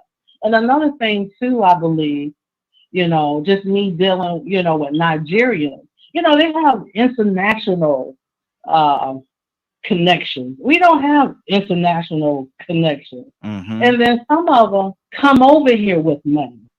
I learned about what susus were. And Africans are not the only ones that practice this.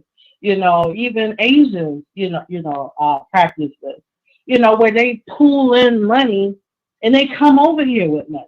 I've met some Africans that own a beauty supply store, and I'm looking at how much stuff they have in there, and I'm like, okay, how did y'all come over here? I mean, how did you do all of this? And a lot of it is connection, knowing people, especially when you speak 3 and 4 different languages. You can, represent yourself a certain kind of way. And ADOS don't have all of that. Some of us are starting to get in that direction. So I think that they're coming over here with, 4, 5 legs up. And I'm not saying all of them are like that, but the majority of them are. And they were colonized, as well. They have some, weird way of thinking, about some things too. And I think somebody mentioned about, now the Africans are starting to come around to, joining in with Black. And I think the only reason why that is because they have children. They're, they first generation, children are, actually, born here. They're not immigrated over here. So they children are starting to experience, some of the, a lot of the same things that the ADOS are experiencing. So it puts them in a position where they have no choice but to start laxing, or rethinking, how they thought before.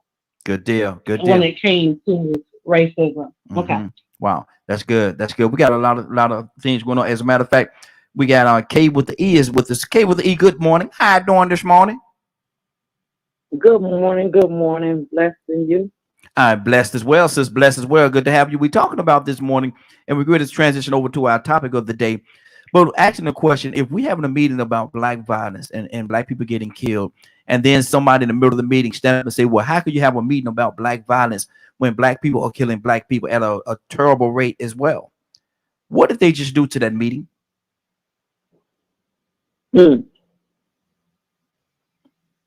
Wow.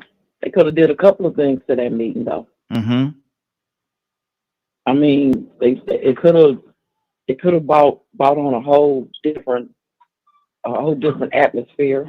It could have dampened the meeting, or it could have encouraged the meeting. It could have been what. It just depends on the individual that was in the meeting. Okay, that's good. And I would have understood him, because we're having a meeting about something that we need to be trying to change. And it starts within. Like I tell my kids, your friends and your friends' friends, then it's an opportunity. Like one of my son's friends called me mad, upset, tell him we can just meet and square up. I said, really? Y'all got so much anger. I said, don't call me with all that anger. Pray first. Don't call me with all that anger. Go pray. Get off my phone with that. And then I called my son, like, what's going on? What you talking about? He didn't even know what was going on. He's in the blind. He's lost. I said, well, call your friend, because Kev all upset, talking about y'all can square up. I'm about to call him, mama. They didn't square up. Now, I could have been an ignorant parent and said, well, come on with it, because we ready. And woo. And it would have just said, what? put all that extra wood to the fire, and add some flames to it. Mm-hmm. So it just all depends on who's in the meeting and what did they bring to the meeting and what did they expect to do when they had this meeting. Exactly. What change is going to come about after this meeting, or we just meeting to be meeting, talk about what we already know is going on. Good deal. Leonard? Yes. What's on your heart, brother? Yeah, just really listening to other people's opinion of the matter, because this is what usually you deal with when you're trying to get something done. First of all, in your community, it's never easy. Yes. It's never easy. No one's going to give you anything. Come on. You got to take care of it yourself. You got to get the resources. You have to build it. And when we were talking about like the difference between Africans, immigrants, and the descendants of slaves here, color is not big enough to address all of your issues. Those people have an entire mindset of coming over here and doing what? Excelling. Just like if once you got black folks that'll go from one state to another state and be different than them folks they left. Yeah. But the new people that go to the state find all the jobs, the resources, and everything else. That's an issue that people need to understand that deserves study to find out what is going on. It starts from some basic assumptions. If you don't value education, it could be free all day. But if you don't value it, guess what? You're not going to take advantage of it. Whereas that African immigrant going to come over and say, man, look at all this free education. Exactly. You mean to tell me I could be a doctor if I go to school and do this? Wait, you mean to tell me that if I'm poor, I can go to school for free? Yep. Come on. So there's a lot of issues that have to be dealt with as far as from a community perspective, from an outsider perspective, outsiders looking outside, trying to diagnose all this and everything. And then you have people like, I'm going to use Badger, for instance, who deals with a completely different community. And a lot, like I used to tell him before, I feel about that. Like, if you got to identify, it ain't no priority of mine. Exactly. Because see, when I walk in the room, I don't have to identify with black. They call me black. They ain't trying to figure out whether I'm black or not. They not trying to figure out who I sleep with. Okay, I walk in the room and there go a. That's how I go down here in America. Yeah, and you can pretend it's something else if you want to, but you'll be the one of the people that don't bought into lies and myths. Exactly. Cassandra, you there? Yeah. I'm Leonard just hit it to me on the head, because there is a perception when we walk in the room. The minute they see you, ideas start formulating about who you are, what you are. You understand what I'm saying? I'm not talking about race. I'm talking about they immediately, when they see your black skin. I used to work for a corporation that I knew that my I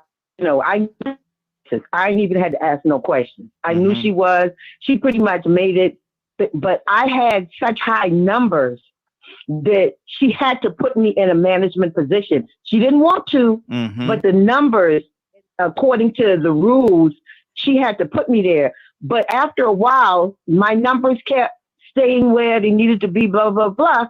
She brings in a young white girl, college graduate, and told me to train the girl, and she was going to give her my store, which was a high grossing store, one of the highest in the area, and send me to some little, and I told her that's not going to happen.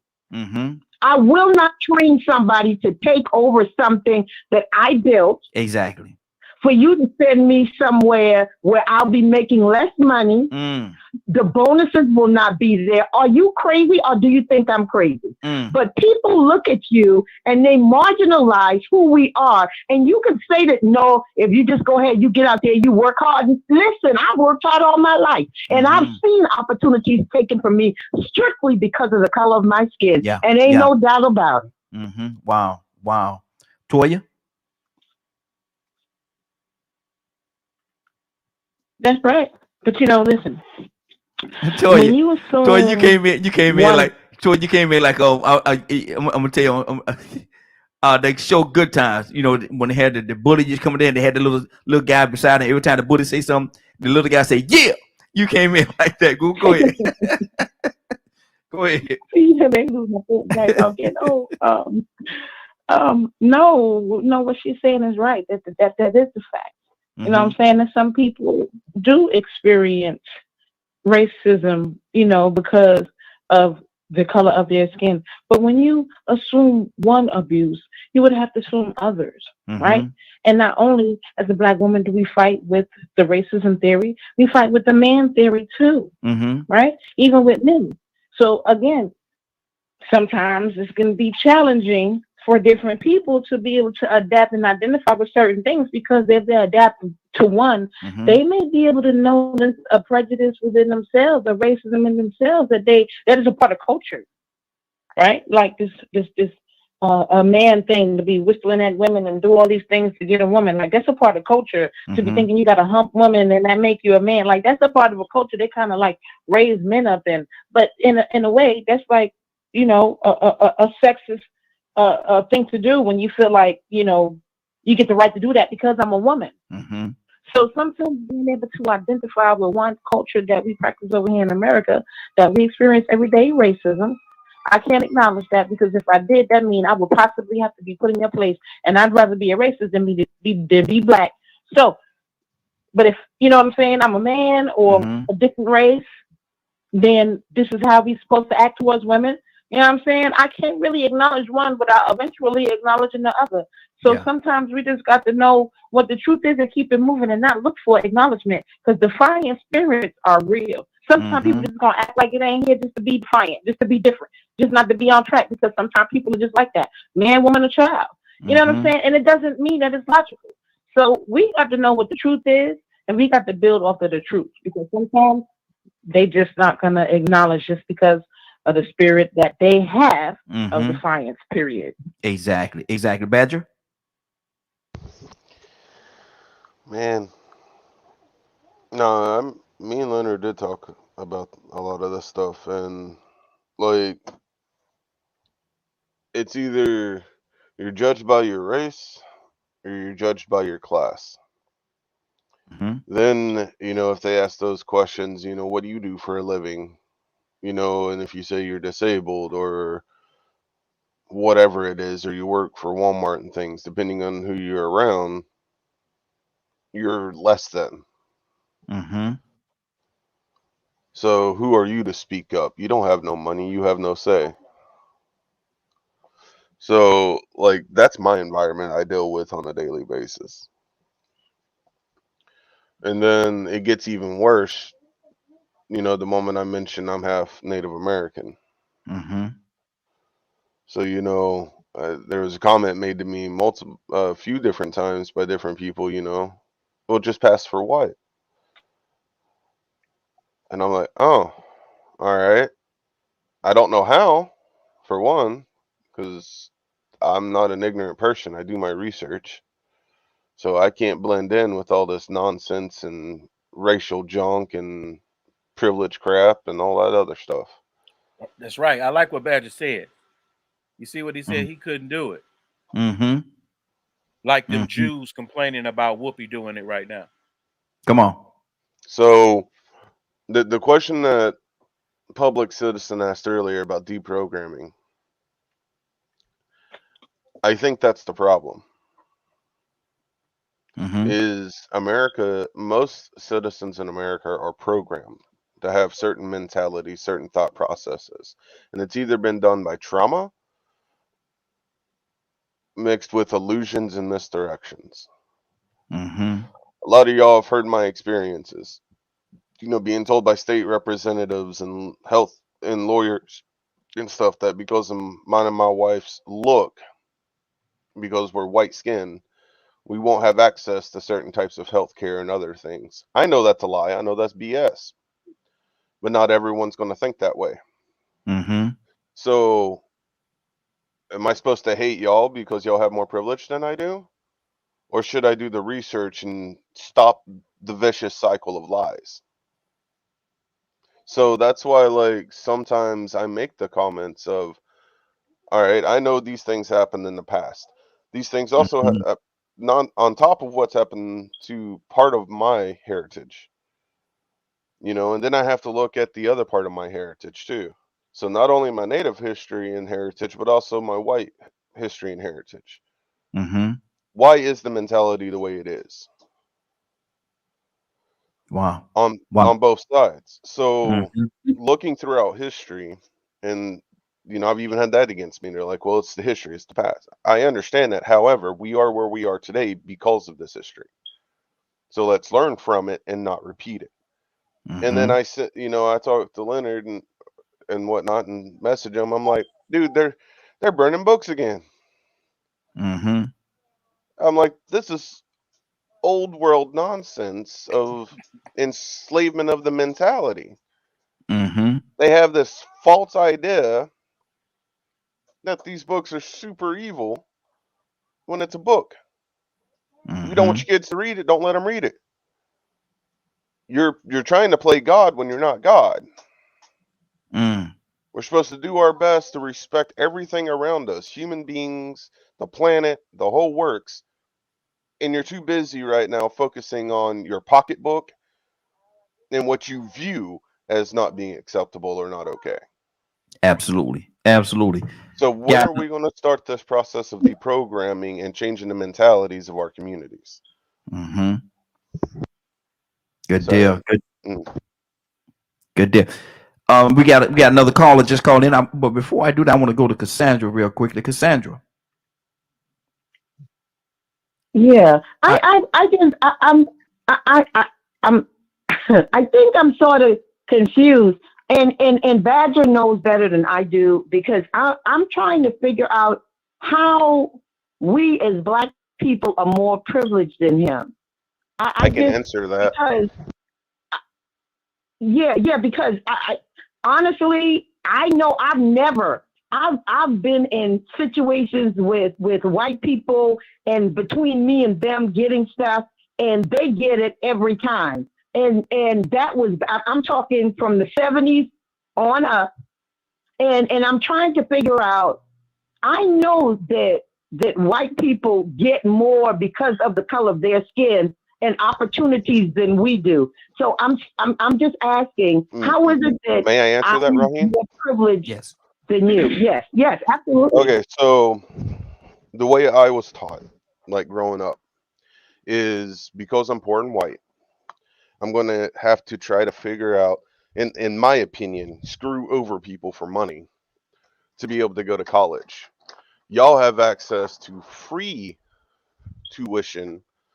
Now, do not take anything I'm saying right now as what I believe, okay?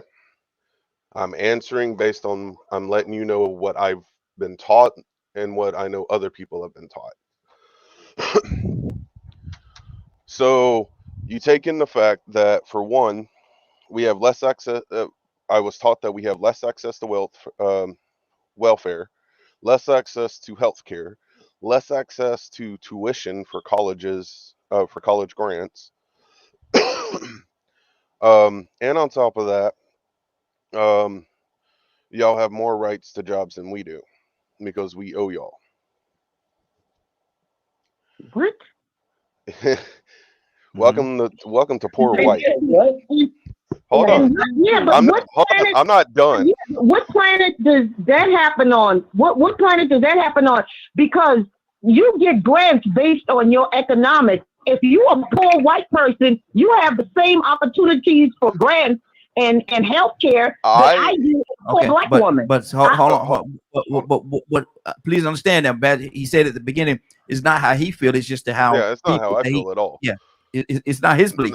He says not. No. He said it's not his belief. Yeah, no, I'm just trying to understand Now hold his on. white perspective, because Hold on.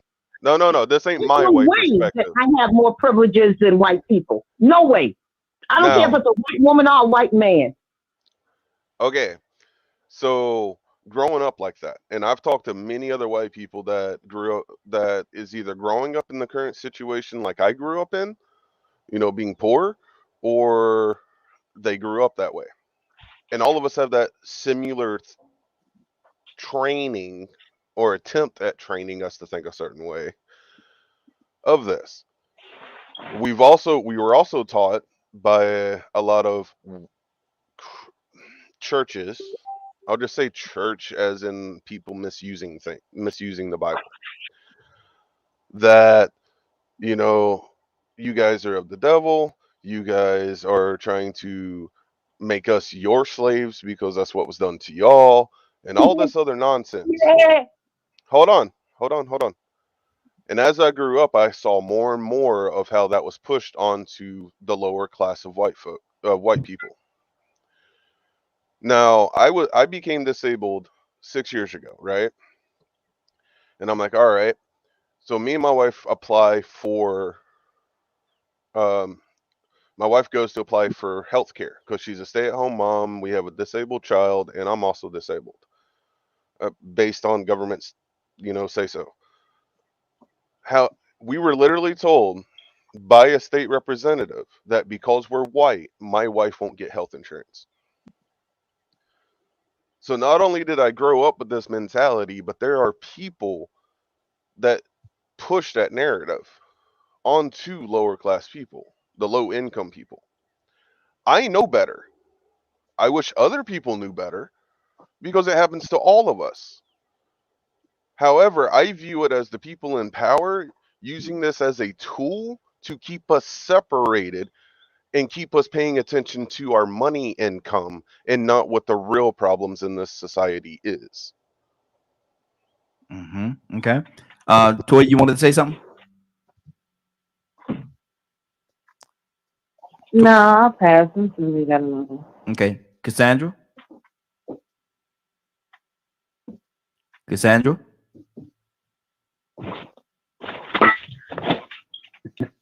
Okay. Tucson? I passed. Tucson? I'm good. Thank you. Tucson? I'm sorry, I can't. I didn't mean to make y'all mad. The truth of what's being said. Oh, we finally found out. It's like, hold up. Please don't say Black Lives Matter, because all lives matter. Blue lives matter. I don't care who lies, but just please do not say Black Lives Matter. Because you're changing the system, the narrative of the system, to keep the oppressed in place. So here we are with people that are supposed to be privileged, not getting the privileges they deserve because they find out that they don't have money. Just let me use this for example, and I'm just saying, it's possible that they are by the ones that have called trailer trash. And because they try to do everything they can to achieve, and they don't, somebody is set in place to let them know that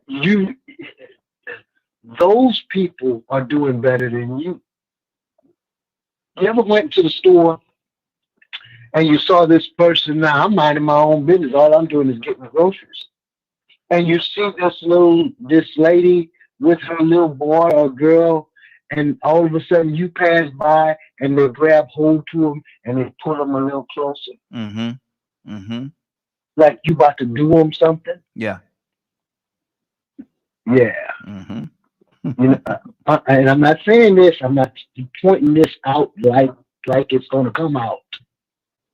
But the anger of poor white trash. Mm-hmm. And I'm not calling anybody that. I'm just saying the narrative that is put out there. The anger of and I'm just put this out there too.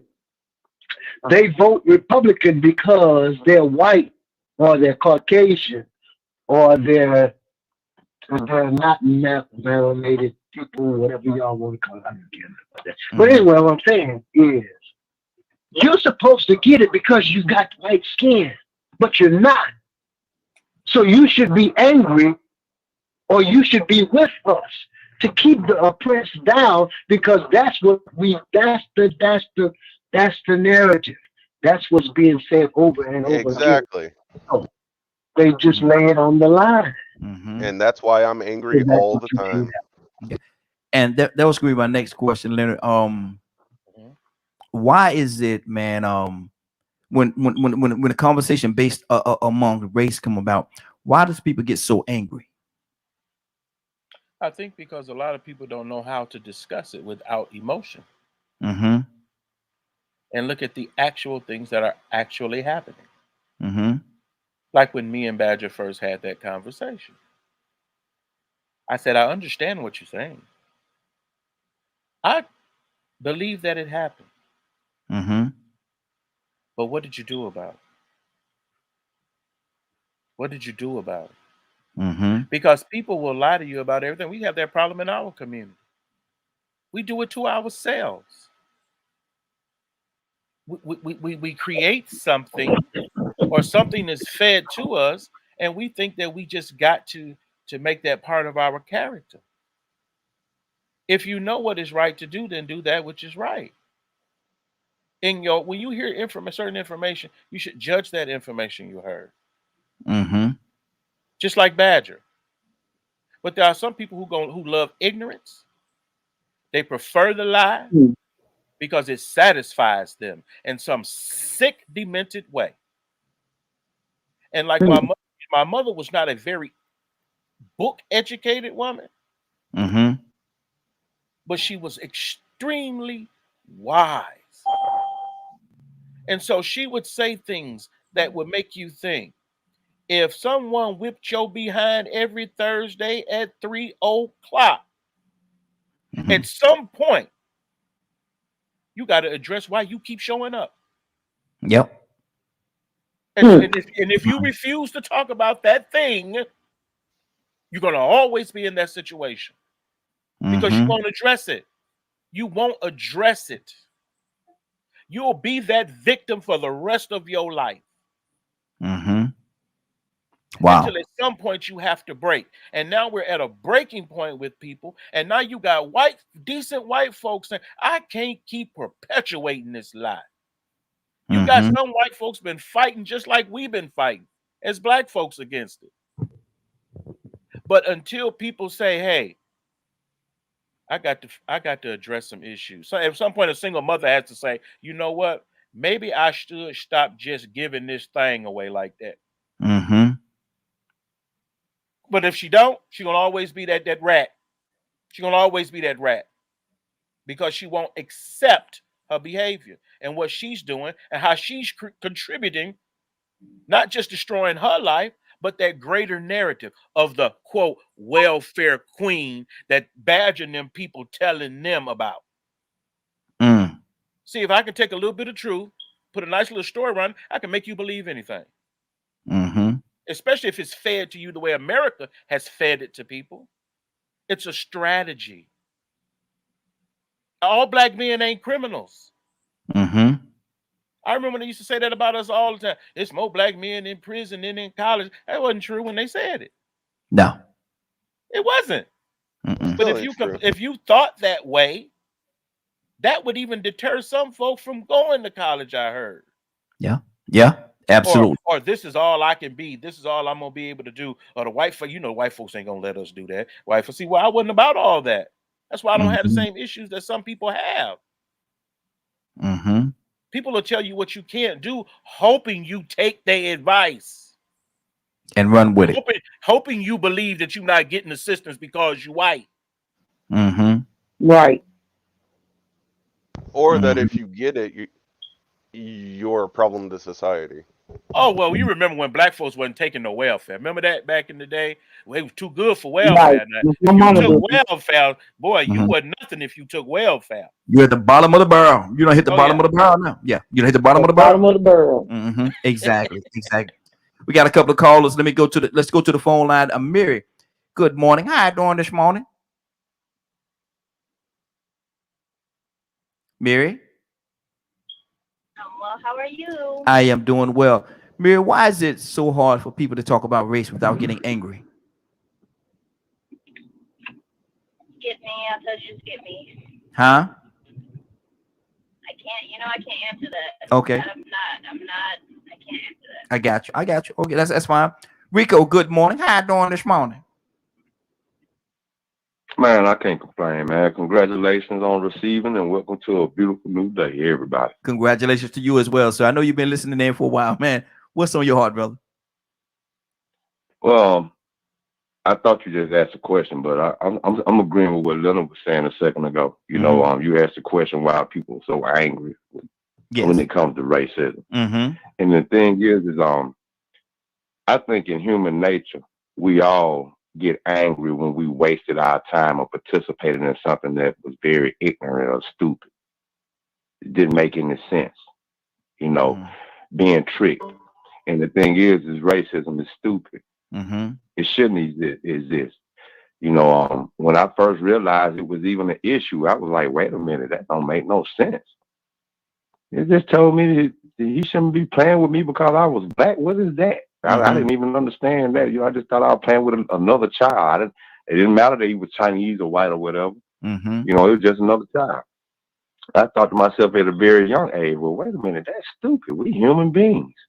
From my understanding, from my personal understanding of what I'm putting two and two together on, is that we are all life forms here with the same abilities, with the same purpose.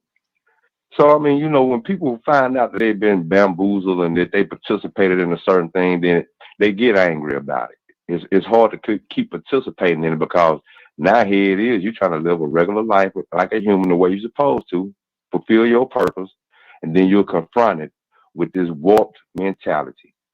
Have you ever been around grown men talking about who got the most money, which rapper got the most money?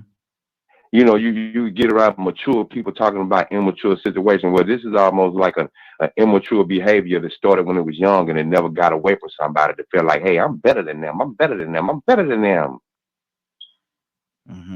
But as you get older, you realize, man, we born, put on our pants alike, we bleed alike, we're going to die.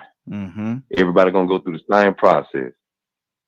So, I mean, when people realize that it even exists or that it comes up, it's very angering because it shouldn't exist. Yeah. Exactly. I mean, so, it's really sort of like I want to say it's a basic emotion to a certain extent when people really have some pride about themselves and they don't like to participate in worthless activities.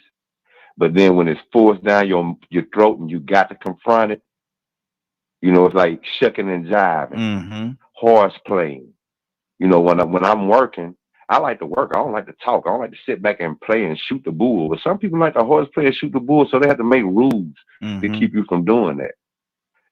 And so when I get on the job and I see people doing that, or when I was in class and I saw people playing and not paying attention, man, that aggravated me. It really got on my nerves that we couldn't do and deal with what was important because of these other silly distractions that somebody else created. So now here it is in life, human beings around the globe are dealing with silly distractions that other people created so they could keep control and have favor and go against everything natural to what our existence is supposed to be about. That's why people get angry.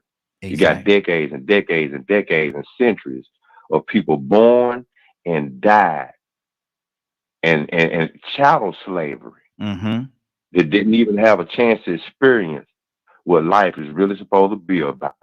Wow. I'm ticked. Wow. Raheem. Wow. And Raheem, Yes. we have to consider also the people that are here. There are people here that are like approaching 100 years of age. Mm-hmm. They've seen things that we've never seen. Mm-hmm. And I'm gonna tell you how bad this racism thing is. My grandmother, I remember this. We'd go to the grocery store, and if she saw something in white people cart, she'd go get something. Mm. And she would just wanted to show while they were sitting there, I guess they would call struggling or whatever. She was like, because there was a time when they didn't have the money to buy food like that. Yeah. So when she would be in there, she see how if a white person had a full basket, she was gonna have a full basket. Mm. That's how crazy racism will do a job on you. Yes, It'll sir. make you think like that. That you have to play that game and have to still be involved in it that way. But at some point, you have to get to the point where you're no longer taken advantage of by it. Watch this. Trying to keep up with the Joneses, so to speak. Exactly. Yeah, that mentality. Yeah. Mm-hmm. And at some point, like I understand what my brothers like Badger and Public Citizen are about. But what they don't realize, you were born into a war. Yes. Yes. Mm-hmm. We ain't been at peace. You've been afforded a certain amount of peace because of the color of your skin. Mm-hmm. But we have not been at peace. We have always been fighting, and we must continue to fight to win. And the game is different. Yes, the strategy has changed. But even that, they burning books. Mm-hmm. Well, you badgering them books, Lord Jesus. People burn books. People running from the truth burn books. Yeah. Mm-hmm. That's a sign of an allegiance to ignorance, almost. Mm-hmm. Mm-hmm. Exactly. Kay, what's on your heart, sis? Just listening, and I don't know. I got I've been out, and the lady grabbed her daughter like that, like she was standing too close to me or something, and the daughter just kind of looked at her, and she was like, "Mother," and she was like, "You don't need to be standing." She's like, "Mother," she's on her phone. She's not even talking to me. Like, and you just grabbing on me like the little girl was so upset her mother snatched her. Like, I wasn't talking to a little girl. She thought I was talking to her daughter, I guess. But I was on my phone talking. And so she just felt so bad. So when I realized what she did and her daughter brought so much attention to me, I was like, you should really be ashamed of yourself, because like that is just so dead and under the bridge somewhere. I said, to think that somebody got germs or whatever you may be thinking in your head, and COVID is out here. I said, you subject to go home and still catch COVID because you in there shopping and touching on stuff. I said, but I'm going to pray for you. And I just told her daughter, pray for your mother. And I just kept on doing what I was doing and talking on my phone. Like, I just couldn't believe she acted like that in this day and time. I can't even believe that people literally still act like that. And it ain't just white people, it's all people. And they talk about how the Africans come over here. Well, the Vietnamese has come over here, and they got 20 families living in one house, and everybody's on welfare, and they on Section 8, and they driving new cars. Next thing you know, now they buying a house. Because all those races stick together except black people. It makes a big difference. Pay attention. We don't know how to stick together. You try to stick together with a black person, and they ran over there and said, "Ooh, Sally's husband this and Sally's husband that." Now they try to figure out how they can sleep with Sally's husband. That's the difference. It make a big difference. So I just pay attention to the society and how things are going, and I try to raise my kids to stick together. We all we got. Yeah. Stick together. Exactly. And I try to put that out into the community. When I go out there and help the homeless people, I help every race, every color. I don't have a preference. I got every race, every color in my family.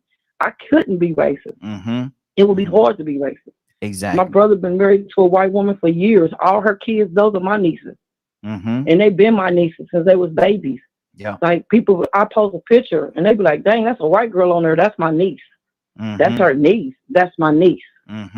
Right. So all that racism and it's just as many white people on welfare as it is black people. White people being able to go to college and being admitted to college. We wasn't. So they got to stop saying what they can do and what we couldn't do, and we could do this and that. No, they did have more privileges than we did. They did. Now that the doors are open and we got just as many privileges they got, it's up to us to take those 2 steps and walk through that door. Ain't nobody gonna grab our hand and pull us through that door. If you don't want it, you won't get it. There you go. There you go. Just and how to say, just like that. Make a suggestion. Mm-hmm. Since this is Black History Month, mm-hmm. that we stop saying that's black people. Black people can't work together and all this type of stuff. That's not a black thing. Mm-hmm. That's an American thing. Absolutely. Absolutely. I'm gonna go to Monique and then Rico coming to you next. Monique, what's on your heart? Monique? I don't have anything, but I was just getting ready to post a link, and it was to a movie that I don't know if it's a movie or documentary type thing, but I watched it almost about 10 years ago. Mm-hmm. But it was called Hoodwinked, and it was by James Morton. I think that's his name. But I think it's a good,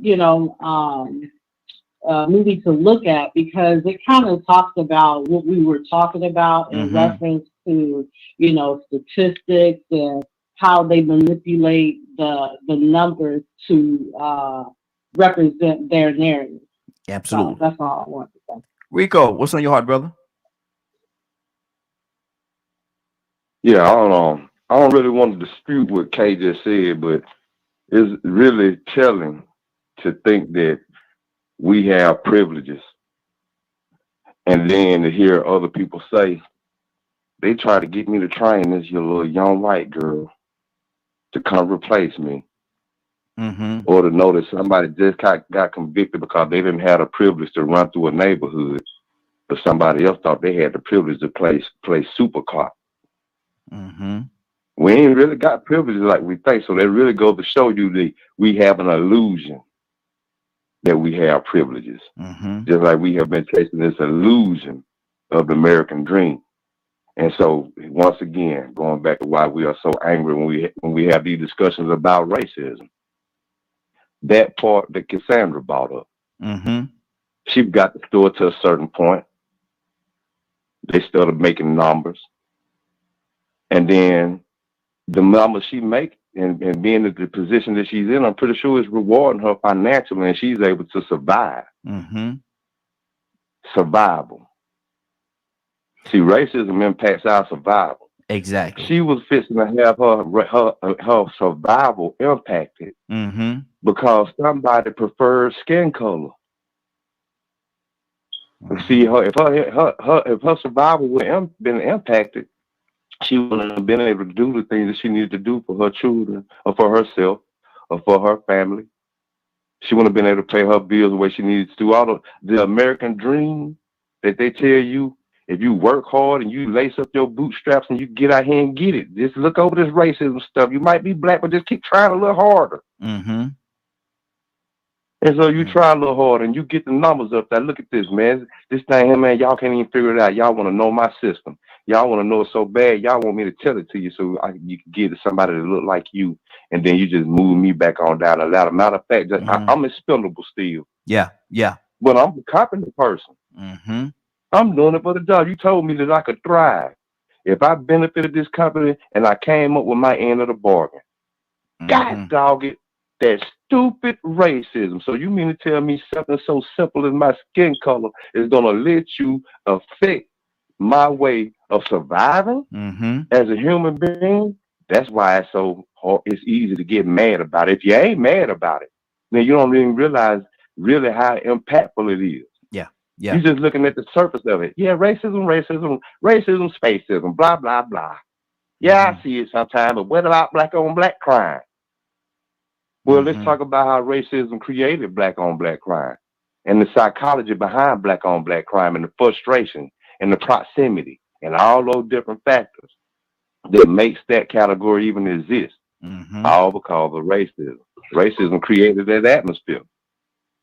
So that's the reason why people get so mad. If you ain't getting mad about something so stupid still being acknowledged and existing, then you can't be human or you can't understand what's going on. That man Badger said, that he still believed at a certain point in time that it was benefits that we could get that he couldn't get. Mm-hmm.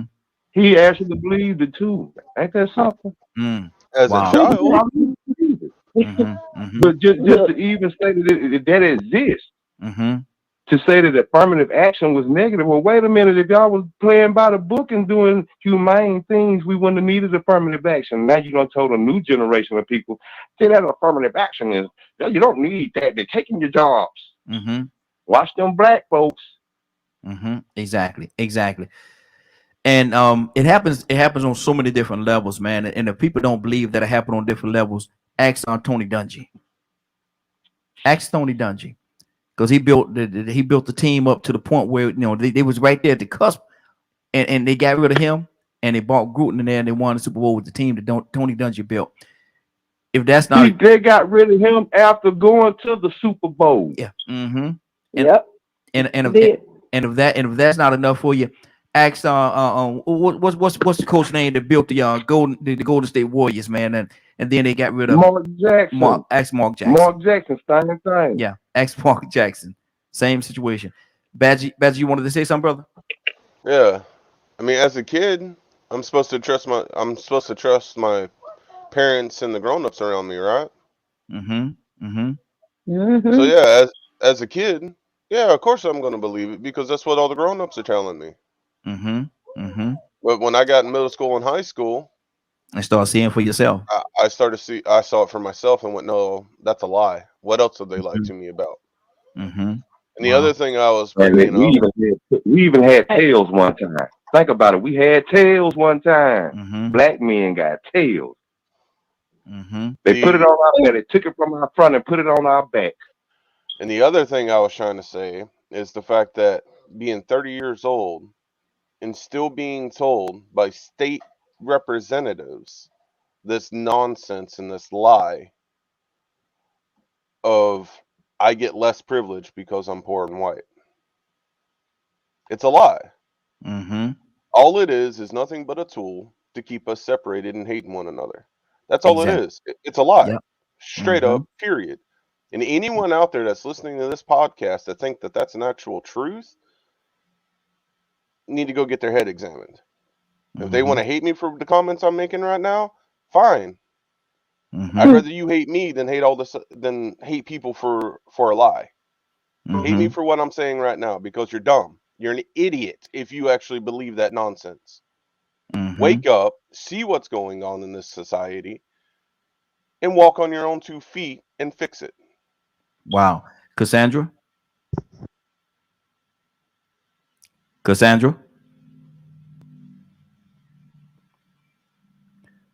Tucson, talk to me, brother. Yeah, I'm so glad you came to me because what they would say to kind of put the guilt on you, Rico says it's better, but he says you ain't nothing but a nougat lover. Lord. To keep this, to keep the what is the word? The narrative out there. Don't try to change the narrative because if you do, you ain't no more. You know better than they are. Because you have to. The thing about it is you keep the oppressed at all costs. So anybody that tries to have a resolve of this thing, they get targeted too. Just like, for instance, the ABCDEFG community. Lord Jesus.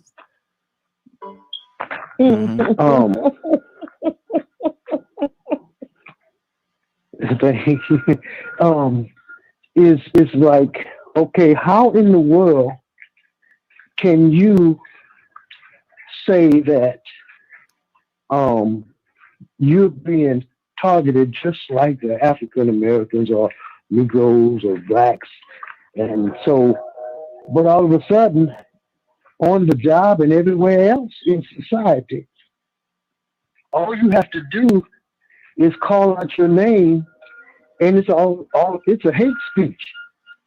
But they've been killing that for years, and if you got a problem with it, you the problem.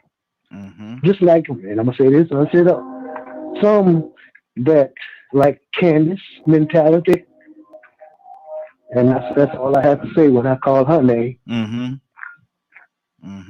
Wow. And let me put this out there, because I don't want people to think that we're trying to bash the LGBT community. We're not doing that. So I don't want you all to think that. I said ABCDEFG. Yeah, well, you would. Tucson, I think we kind of knew what you meant there, brother. I think we kind of. Cassandra, are you back with us? Cassandra? Monique, what's on your heart, sis? Monique? Everybody. I'm here. I don't have anything. But well, let me say this right here. I think about my experiences, where when I was in the military, I became a single parent in the military. And when you're in the military, you have to have a family care plan. And I remember that when it came to like the Black women that had, that became single parents versus the white women that became single parents, they moved or shifted the rules. So, so sometimes I have a hard time, grasping, when I hear somebody say that, when,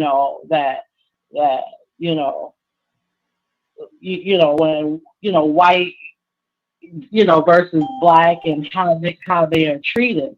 Because I've noticed with Black people, even though you might have the same rule, and this rule is supposed to apply to everybody, but it seems to shift when it comes to certain people. It can shift against you most of the time when you're Black, but when you white, it seemed like it shifts for you. And I had a situation where we were getting ready to go overseas, and you got, and the way it worked, your family, you have like a short term and a long term. And this particular person, her short term family care plan wasn't there. So she felt like she didn't have to go. Where there were other women, Black women, where okay, she get to use that, and I would use it too, because I'm kind of, in a bond myself. But they wanted to, kick us out, but told her that, we understand, you're a single parent and you're doing it all by yourself. Where, there was some kind of compassion and, consideration done there, but on our end, it was, well, the regulation said, X, Y, and Z. So I don't know. I kind of wonder, I guess because I've experienced so many, situations where the rules, didn't, even though it's there, I had to follow them straight. I had to follow it straight, down the line. Whereas with them, they could zigzag it a little bit, Wow. So, that's my thoughts on that. Exactly. Let me go to Kay with the E, and Rico coming to you next. Kay, what's on your heart? Just listening. And I said, I got to speak from my experience. When I speak, I'm speaking from what I've been through and what I have noticed in Kansas City. And as growing up, and I'm telling y'all, I had a job and they had me to train this little white girl, and I was like, am I training her for my position? So I went to the supervisor and asked her. And she had a little snobby attitude. I said, well, guess what? Y'all train her because y'all didn't even train me. So y'all train her because y'all want me to train her to what I do so that she'll do it how I do it. And I walked out the door. But Miss K, I was like, and I kept on walking. I quit. Mm-hmm. I'm not gonna never do that. My mama raised us different. And so just like I got that job, I don't even gotta put you down for reference. They don't even gotta know I ever worked for you. Yeah. And I quit. I quit several jobs just like that. I left for DOE, and you go take those floors, you go take those rooms. Because I got 2 halls, not 1 hall. Now you go do that work. Exactly. And I walked off from their job. I'm not going to ever train nobody to take over my position. And if I'm moving up to a higher position, I don't have a problem with that. I quit several jobs from them trying to get me to train people. Wow. And they was going to replace me. I quit them. That's right. That's what I did. That's right. And I do have a privilege. I have a privilege every morning that God wakes me up and give me breath and strength and ability to get up and do. I have an opportunity to change something in my life. I have an opportunity to do better in my life. I have an opportunity that I didn't used to have. So I thank God that at 59, I have an opportunity. If I want to go to school at 59, I can go to school. I just got accepted. I just don't like online classes. Girl, you So better I'm go trying to figure out how can I go girl, you better in go ahead class and go somewhere in person. girl, you better go I ahead have a and go to privilege. school. Girl, you better go And ahead I and go thank to God school. for that privilege and that opportunity. Girl, you better go ahead on go to school. Stop playing, but go ahead on go to school. Take them classes. Take them classes, girl. I'm going, but not online though. I need to go in person or something. That online ain't even gonna keep me. I'm telling y'all, I don't even be on. I go on Facebook and post something and get right off. I'm not that. It don't keep my attention like that. Good, I I understand. have to be doing something with my hands. I can't do all that. Rico, what's on your heart, brother?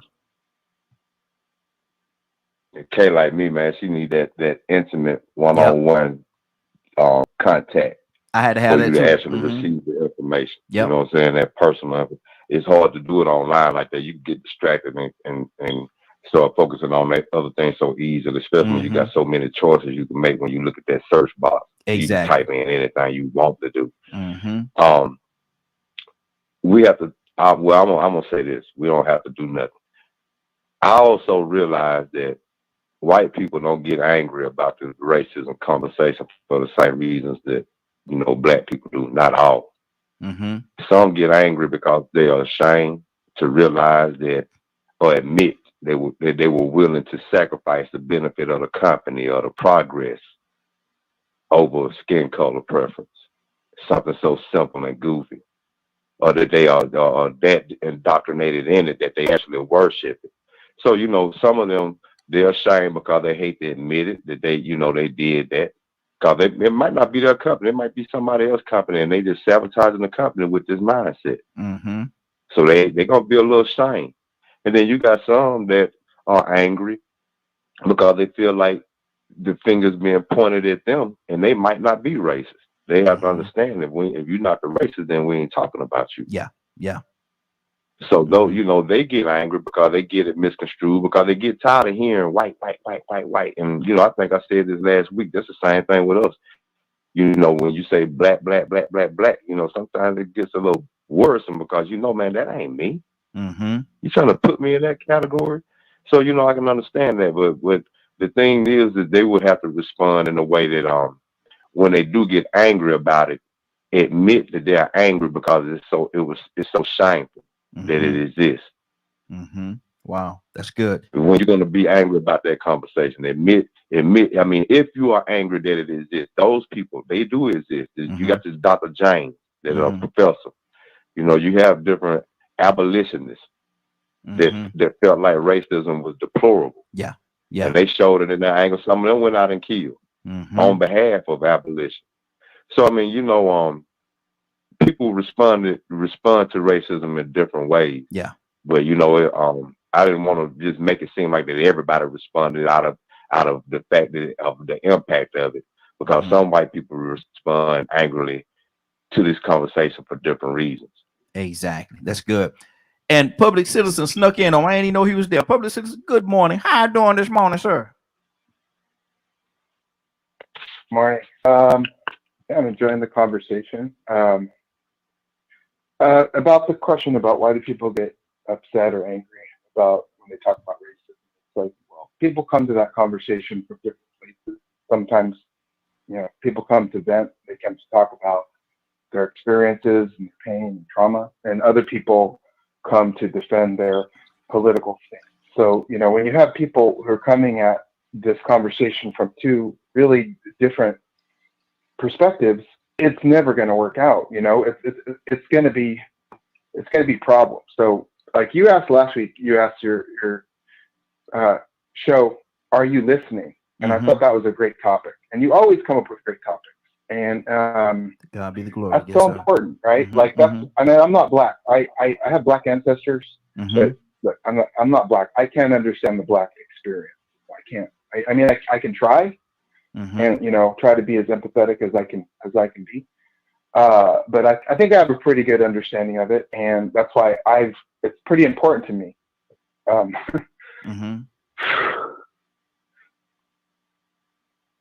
Come on. Yes, sir. I get emotional. Agreed. Must step up. Wow. Leonard? And just to add to that, Raheem, even when I tell you all, I don't have a point of reference for that. I don't know how you feel. Yeah. But whatever it is that happened. I mean, I don't take away from that. But I do understand, like, that's why I listen. And I read and I research.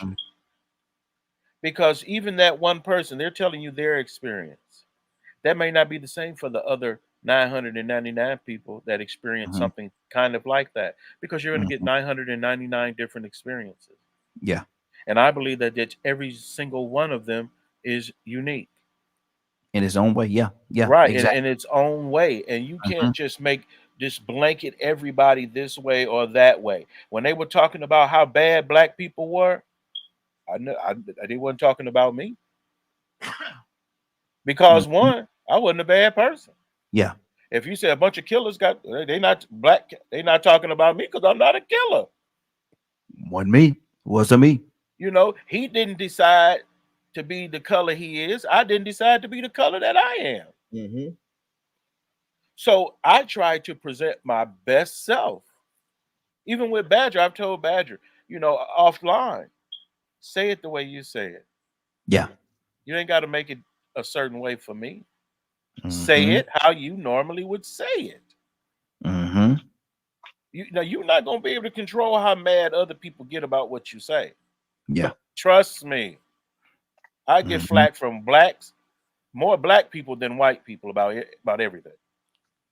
So it doesn't startle me that they're at where they're at with this, Badger and my man Public Citizen. Because that's the part of the development of knowing. And now you even feel a certain way where you were like, all this wrong going on, how do I stop it from happening? That's a good person. Yeah. Absolutely. That's a good person at heart. Because despite everything that they happen, they still want to do what's right and the righteous thing. With the right intentions. Absolutely. Especially. Yes. Yes. Cassandra? Yeah. I want to say to Public, well, he changed his name. Public Citizen. It was Public Citizen, right? Yeah. He done changed his name about three times on us, man. I'm at to check on him, make sure. Okay. Okay. Yeah. I want to say to him that I appreciate him even feeling anything.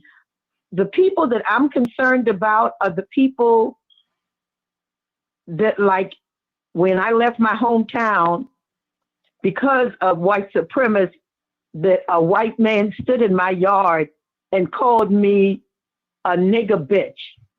Those are the people that I'm concerned about. So I love Badger.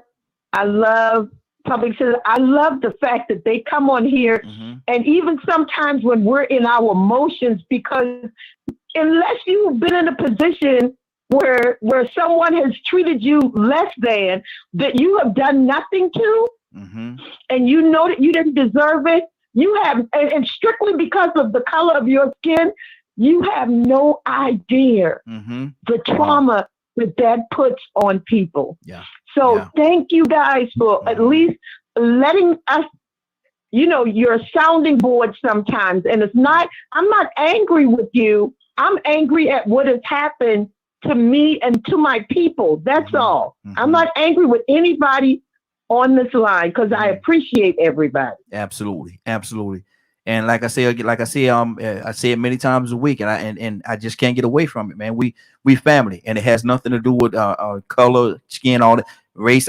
We family. We are family. We are all family right here, and that's who we are. That's exactly. Anybody got anything before we get out of here? Badge, I do. Go ahead, Tucson. Yes, sir. Look, I think that the life of the very Christ was destroyed because his mentality was towards, and his help was for all people. And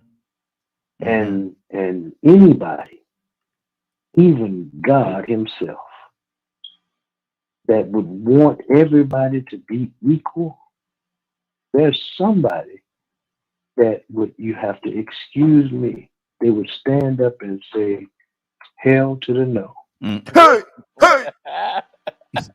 Badger, go ahead. Go Tucson, taking a left turn. Badger, what's on your heart, brother? I'm with Public Citizen. You know, I've been asked many times, you know, in different conversations I've had over time, you know, which part of myself am I supposed to hate? Wow. You know, am I supposed to hate my Native American side because they're savages? Am I supposed to hate, you know, my Irish side? Am I supposed to hate my Scottish side? You know, and I weighed it for a long time, and I still weigh it, because looking at society as a whole right now, I'm so baffled at the fact that people are holding on to these lies and illusions and misdirections and trauma. And even when it's pointed out,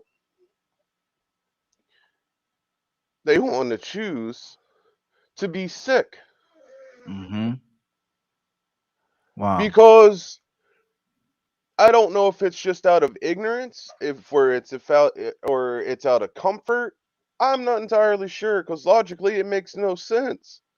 I am so tired of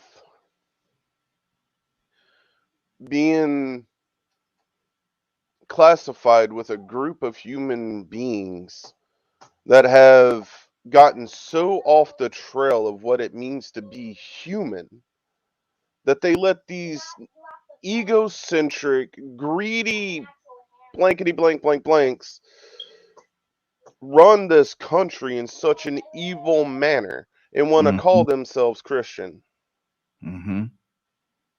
They ain't no closer to God than a pedophile. Wow. 10:05. We got to get out of here. Rico, you got anything on your heart, brother? Yeah, man. See, I'm glad I went in that direction, and I gave the white side of it, because then you came back and you heard it. They realized the impact of it. Yeah. And now you understand why some people get angry, because there's some shame and some guilt in it. And so that comes from compassion. When there's no shame or no guilt in it, then there's no compassion, and you might find somebody that still wish we were still in those days. So, you know, having that perspective, because it's easy for me to speak on why Black people get so angry and emotional about conversations of racism. But Black people have to also understand all the different perspectives that white people come from when they get angry, the reason why it's hard to have these discussions, why they get uncomfortable. You just can't force it down their throat. You got to understand that sometimes they're going to feel like you're coming at them when they ain't even the ones that perpetrated it. And they're going to defend it. Well, it wasn't me. But like I said, that's where you have to be able to understand how to have that conversation and tell them, well, no, I'm not talking about you. If you admit that there is some out there that's like that, then you can understand I'm not talking about you. Exactly. Just like when you talk about the negative Black people, I know you ain't talking about me. So now when I hear some of the stuff that the racists might say, I'm only get mad when I know they're using it for narrative or for agenda, just to mind screw people. Yeah. But at the same time, I could come home and sit down and say, well, you know what? David Duke was telling the truth on that one, though. Them look was real slick. Look how they played that card. They threw some truth in there and to twist up their little lie. Yeah. Donald Trump the best at it. It's psychology. Exactly. Understanding human nature. You know, and with that being said, if you missed today's show and would like to see it or hear it in its entirety, you can tune in at www.dklmediagroup.com at 3 p.m. Eastern Standard Time. Good deal. Man, I was gonna go to Public Citizen before I hung up. He done hung up on me.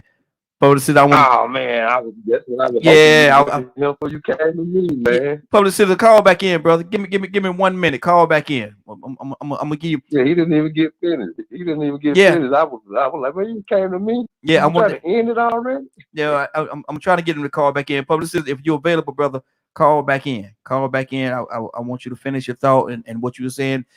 And he said he did say at one point, he said it's a lot of pain in this conversation. He says there's a lot of pain in this topic.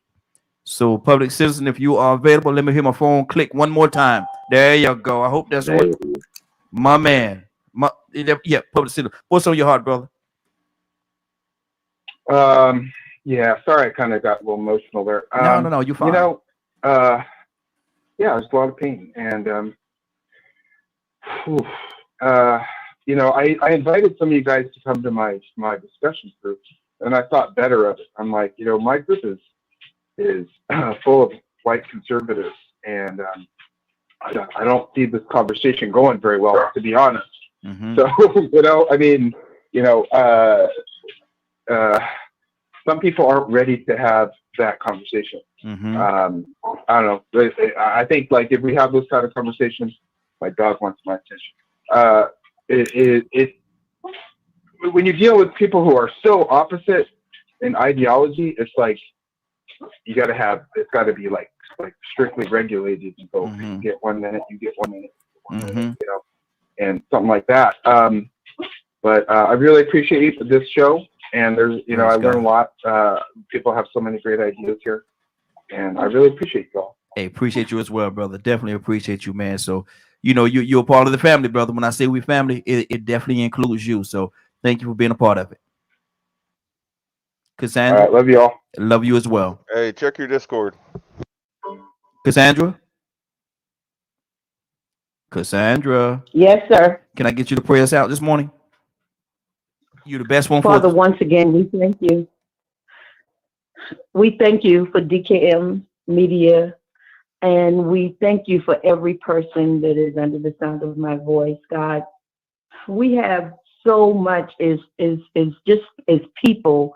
We have so many different things going on in our lives and from our past and what we're trying to see in the present. But God, we really want to make a difference for the future. And if things that we say or do can make a difference in the lives of individuals, God, help us all to tap into that and be better people. Every time we come on, we should be learning and growing, learning what not to do and learning what to do as well. We thank you, God, for each and every person under the sound of my voice, wherever they are in the world. We ask you to bless them, to keep them, but especially, God, to give them the wisdom, knowledge, and understanding to know that we are all human beings, God, and deserve the respect and love that you want us to have. These and all other blessings we ask in Jesus' name. Amen. Amen. Amen. Amen. Man, look here. This has been a great broadcast, man. I want to thank everybody for joining us. And more than that, I want to thank you for allowing DKM Media Group and Associates and the Morning Glow for being a part of your morning. It is now 10:11. You're about to exit the Morning Glow. But before you go, I want you to do me two favors, if you will. One, I want you to continue to pray for us because we're certainly praying for each and every one of you. Number two, why this is real simple. I want you to go out there, find somebody and give them a hug because you never know. It could be the only hug that they get, or it could very well be their last. Love you, and ain't nothing you can do about it. Have a great day and a better tomorrow. Now we shine some of this light in you from the Morning Glow. Take it out there into this wicked and cruel world that we live in and let your light so shine. If you get an opportunity, give somebody some love. You just might find some love in return. Won't that be a beautiful thing? Have a great day. Take care of each other. And please, please be blessed.